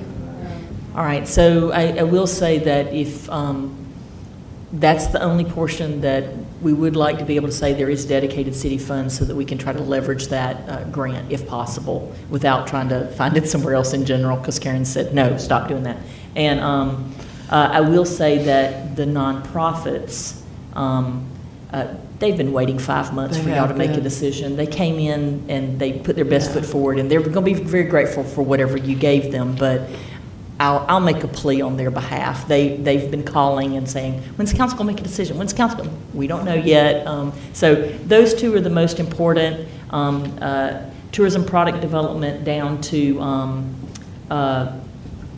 even the sewer and water infrastructure stuff. Those are things we can do in the next budget cycle. They don't have to be in this budget cycle. Or y'all can think about them and do them at a next council meeting and still make the budget, can't they? A budget amendment? Well, and even the well situation over at the Madison Water Treatment Plant, that actually was supposed to be a capital item in the budget that was presented to y'all on Friday. But I did take that out because I thought that that would be a good use for these funds. And so that was actually going to be a capital item in the budget. But like I said, especially the investment that we're making all into city property and city things like that, those things can wait. But the top nonprofits that are serving people that are stressed, I'd love to see Food Pantry or the Caring Place get money before we start worrying about the plaster inside the CB building. Right. Our June meeting is June 13th, not the 9th.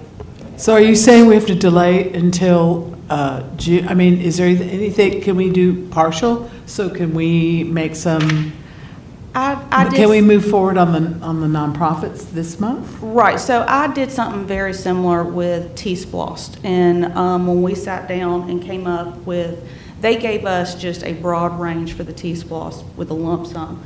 And we formed a committee, we all sat down, went through and labeled out, just like this, different projects. And now I use that to be able to go through and say, okay, well, this next year we're going to do these projects. This is what's coming up.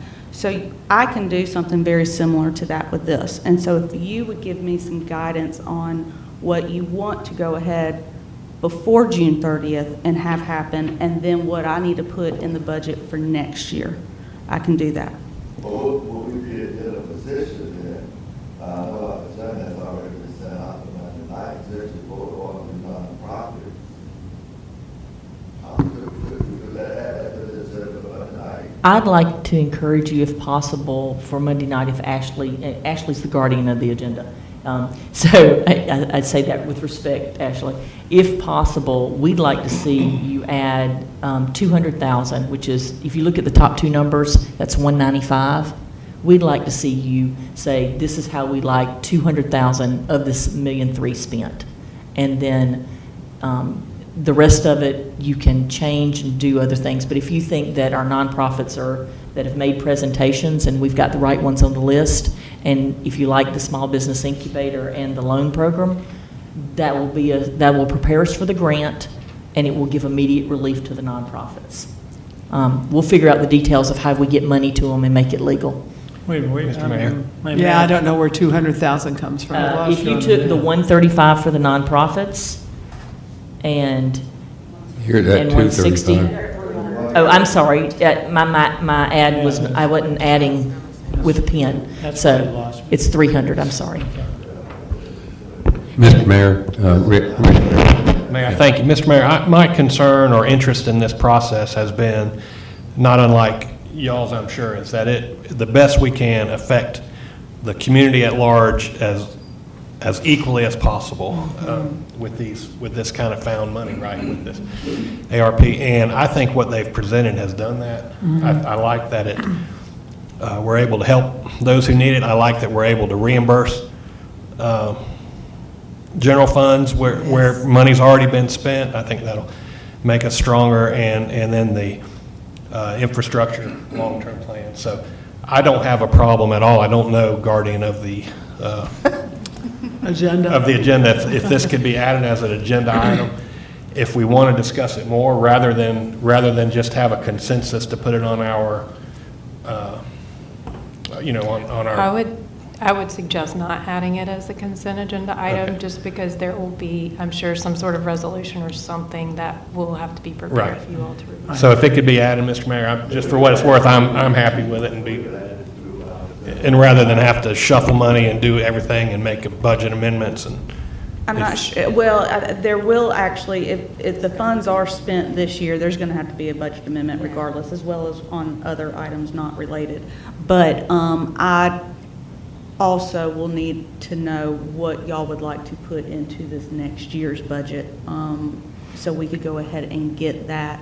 And that was one of the reasons why I pointed out with the water and sewer infrastructure, that those were items that were already in the budget that I took out. So those might need to go into the budget for next year through this fund. So could we talk about it in our next work session? You can. We actually, we have, But it's a wait. work session, well, kind of a review if anybody had any questions about the budget on Monday night. But there's also the public hearing that we can also discuss at the work session at the end of May. Is that when it is? The 29th? I don't have that. So that's the actual public hearing, but we can discuss that as well there, and that will still give me time to add it before we all adopt it in June. So when you refer to the work session, you're talking about what's actually on our regular meeting Monday. It's on the agenda as a work session, but it's Yes. really Monday regular meeting. It is a regular meeting, but I asked Ashley to put just the budget review or however it's worded on there, just to be able to say if y'all have any questions after the presentation, and if y'all have reviewed anything, if you have any questions, to let me know, or if there's anything you wanted to add or take away. The only Question, thing that Mr. Mayor, concerns me- do we need a vote? I mean, is that going to require a vote from the council? An amendment? Which part? You were talking about presenting, like, the 300,000 for 300,000 for the downtown. I don't think it's gonna require an official vote, because if that's gonna happen in this year, where your official vote's gonna happen is when I have to do a budget amendment for it. And so if there is a consensus to go ahead with it, we will, and then you will just see it in a budget amendment later on. that's kind of what I let them go ahead and get that done. I mean, if we can just say, yeah, we're in agreement with that 300,000, which I think is the most important part. One, to get that $1 million loan. Two, our nonprofits that have served our community need to get some money to keep going. So, Right. I mean, if we can just say, go ahead, Mr. Mayor, I would. The concern, I understand what you're trying to do, moving it forward for the benefit of these groups. But we've got obligations to the public. This is Thursday, and we're going to be voting on this stuff on Monday. It's not even on the agenda. Well, I'm saying we don't vote, I'm saying we don't have to vote on it, Eric. I'm sorry, you misunderstood. I just asked the question, do we need to vote on it? And Karen said, no, we don't need to vote on it. We just need to tell them what to go ahead with the 300,000. The vote will come for a budget amendment. Yeah, I'm just definitely not on any consent agenda or anything like that. I mean, this is very late to be, Rick mentioned the public. Well, we represent the public, but we're making this decision. I would like the public to be able to see this list as well, and they don't have this. This isn't on our website, is it? Yes. Is it on the website now? The updated agenda with the attachment was sent out, updated on Monday. Well, are you comfortable if we do something on Monday to adjusting the agenda this short in? I mean, yeah, okay. I'm not putting So that in we're spot, we're but I'm not gonna pushing vote no. y'all. Let me be very clear. We're not pushing you. You're not getting Right. that from staff. And you can study this another 14 months. We started this process 14 months ago. Y'all want to study another 14 months. We are not pushing you. You can look at this again on May 29th if you feel like the public needs 3 or 4 weeks to look at it. If you also, what my takeaway today was, you might want us to look at adjusting something for cemetery, or you may want us to scratch whole pieces of it. Even if you reviewed it on May 29th, where you're already gathering, that still makes time for the grant. So you're not receiving any pushing out of us. Okay, I was not suggesting that you were pushing us, nor was I suggesting we wait another 14 months. Neither one of those came out of me. What I am suggesting that this, to me, needs a little bit more public involvement than doing something today to put it on the Monday. That's all I'm saying. Mr. Mayor, may I? And the work session is June 3rd, because that's the last We Friday. could add a call session to that work. But I understand that grant needs to be in by June 2nd. Am I wrong on that? Yeah, that's my thing. So Great. what I would offer to you is that we can say that there's a commitment for the city for the grant. I can talk to you about it at your next meeting as a part of my report. And it doesn't have to be ARP. Don't confuse and conflate that the ARP money has to be used for that grant. It is an easy way to not have to take it out of general funds. It's an easy way not to have to pull it out of another source. But don't let that pressurize anything today and make you feel complicated over it. Mr. Mayor, go ahead, Rick, I'm sorry. Thank you, Mr. Mayor. Do we have a May 29th It's 27th. work session? It's No, June there's not a May 3rd. 29th? June 3rd would be our next Oh, work it's session. June 3rd. I thought There's it not was- a, okay. Mr. Mayor, ma'am, I want to try to understand what Monica is saying. Are you saying if we nod our head yes, you can go ahead and do it, or do you have to have an official? That's what I want to know. I mean, just on that grant writing. I'm saying that if we are applying for the grant, what I will come and ask you for is a letter of support saying that you're going to dedicate $110,000 or whatever it is, 110, toward a match for the grant. That's all I need. You don't have to tell me where you're going to source it from right now. And that does not have to be done in any specific time frame. As long as at the point where we receive the grant, you understand that we will need to do a budget Okay. amendment, and you have to figure out where that's coming from. Okay. The only thing that I advocated for, and I apparently misspoke when I said that, is I think that the agencies that have been serving the community hard for the last 2 years could use a faster consideration, whenever that might be. Can I ask one thing, Mr. Mayor? Okay, so we don't need to vote on this, Karen, at all. I want to make sure I'm clear on that. So we don't need a vote on it at all. No, where I'm saying that the vote would happen is in a budget amendment. So if you are in a consensus on whatever part of this, if any, then I would go and do a budget amendment to the budget to include these in this year, which you're already going to have one for year end anyway. And include those, whatever you say you want to spend this year in that budget amendment. That's where your vote will come from. So if I need to go and prepare a budget amendment for whatever funds you want to spend this year between now and June 30th, that I can do that. No. Okay, and Not Ashley- unlike T-Splosh, Carrie. You didn't vote on T-Splosh. Right, so that's why I'm trying to make sure I have it the correct way. And Ashley, you said it's been on the website since Monday? I believe so. That's when I got it over to you updated with the attachment, right, Ken?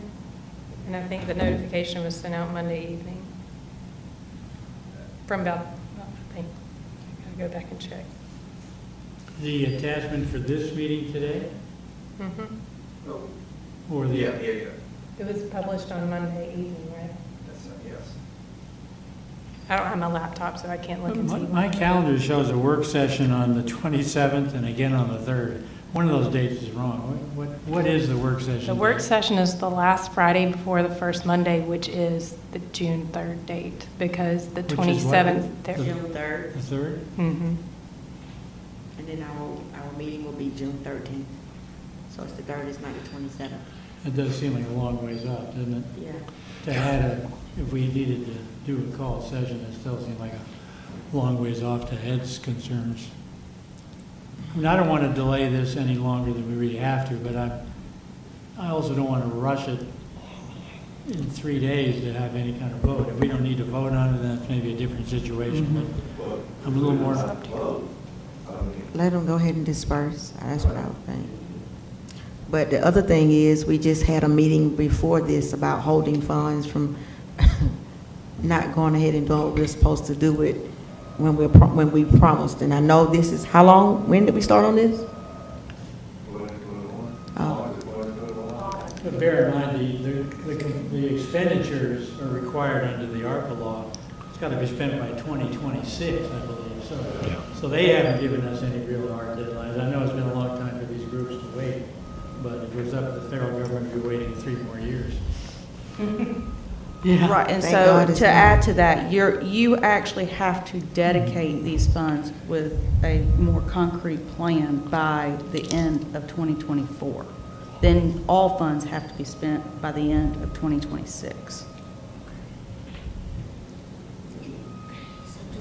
So in view of that, it just seemed like there's no big need to get this done on Monday, for Pete's sake, and we're talking years. And I think what Monica was saying there was that you were to talk about nonprofits. To be able to leverage that. let them live, All yeah. nonprofits. And you can make decisions on. Small businesses. Well, that incubator is part of the grant that she's trying to get. Right. By June And- 2. And And the the due date for lighting. your grant is when, Monica? We'll do submittal on June 3rd. Again, I'll reemphasize, we can do that with a letter of support. We're not going to be expending any funds, and it doesn't require a vote on a plan that you don't have to vote on. You only have to have that letter if you get it. You need us to tell you you're going to have it, is the way I understood. I do have to have the letter for the submittal, yes, sir. Okay. Okay. So, but that's, well, Mr. Mayor, may I make I'll tell you I'll tell you where I'm comfortable, and I don't know how the rest of the council feels, but if we all agree that we are going to give a letter of support for the incubator and to be able to leverage that so she can try to get the grant. And then we've got a meeting on June 3rd, and I know the folks have been waiting, but 3 or 4 weeks off, to make sure we're not rushing it and give everybody time, address it at that time.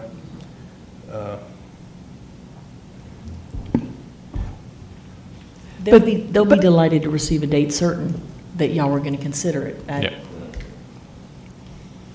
What were you gonna say, Betsy? Oh, I was just going to say, I mean, I can go either way. However, I know that there's been so much discussion already, especially with the contributions to the nonprofits.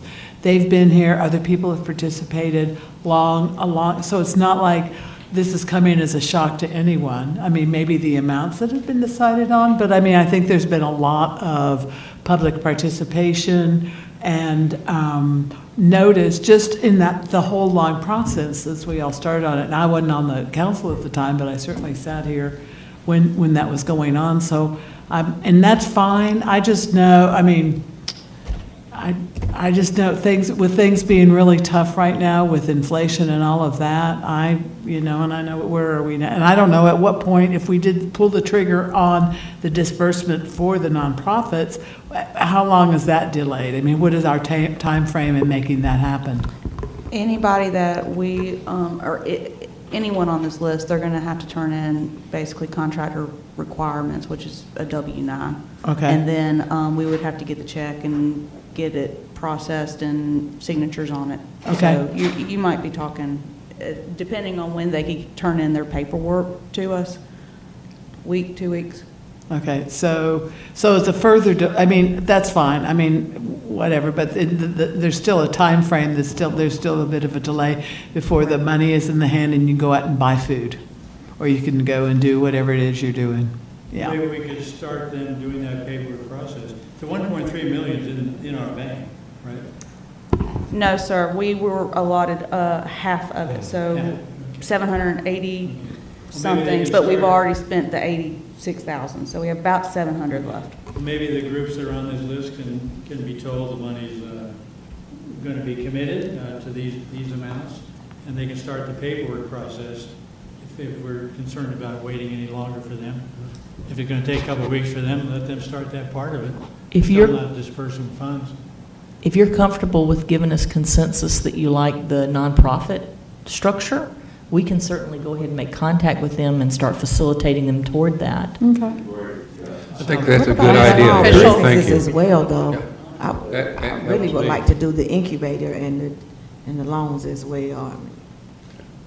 I mean, Well, just as because long of as y'all the- don't back up on the nonprofits after we start working with them, then we'll make everything else come out all right.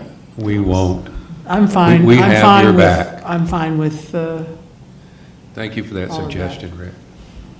Thanks, So Rick. June 3rd? June 3rd, call me. Okay. So we have to get ready to make contact with the nonprofits. that'd be great. And then they won't be on tenterhooks. We'll look into the situation with the cemetery and see what we could do. I know I needed, as Monica mentioned, about $25,000 for the sound system for Town Park. I need to move probably some out of just the other water and sewer infrastructure investment that we really don't have a project for. I'll probably move $25,000 out of that. So I'll get y'all an updated list before the meeting on June 3rd. Because they've talked about everything from signage improvements in the cemetery to security cameras. That wouldn't necessarily be in conflict with the private markers and everything. Right. All of that would qualify. Any programs, projects, or, policy development. They could develop guidelines for monument maintenance, and that would qualify. Does everyone else have the same kind of, when you look at our city-owned buildings that we're giving money to, does everyone see the cemetery in the same category as I do? Well, I think, a lot of that is good to help private. Great sites, Great sites. monument. That makes sense. But there are things in the cemetery, and it is, I will say it's our number one asset that people spoke about during the comp plan, and we are seeing more and more tourism of it. So there is something programmatically that they could benefit from, and I'll ask the chair and see where we reallocate some of that, and we'll look at the cemetery as a resource. It's just as important as our city hall. Yeah, So good. I agree. that's good. Yeah, that's not a bad idea. That's a great idea. So do we have all the equipment that we need in that house, attorney? Oh. We seem to be not having enough personnel in our council. Yeah. Break for lunch. Stepped out to get coffee. He's coming back. I see his little cute self. Is there any So, other city can I- building that we had to talk about? I'm sorry. Oh, I was just going to throw a wrench.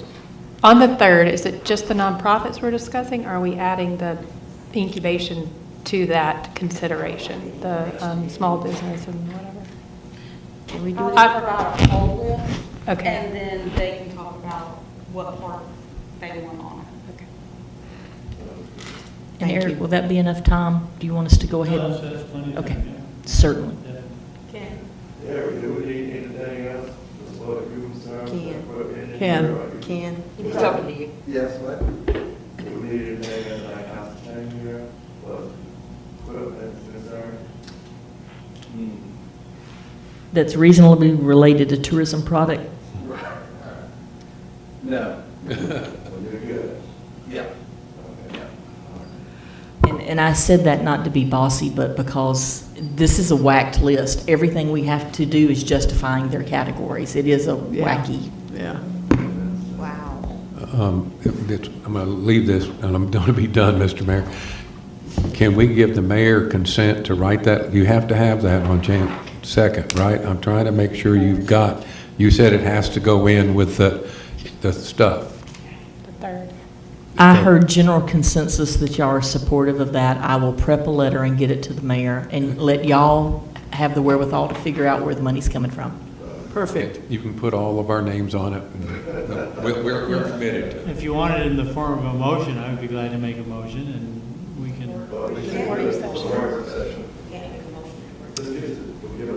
Would it- Yeah, that way, If we just receive general consensus, you're supportive of a grant application, and general consensus, you're supportive of the nonprofits on the list, we can do our jobs. We'll be good.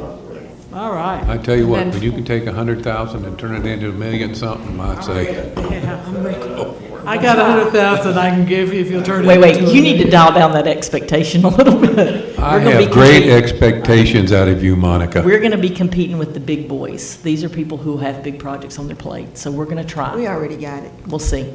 I know, but you're the one that pushes around the big boys, so.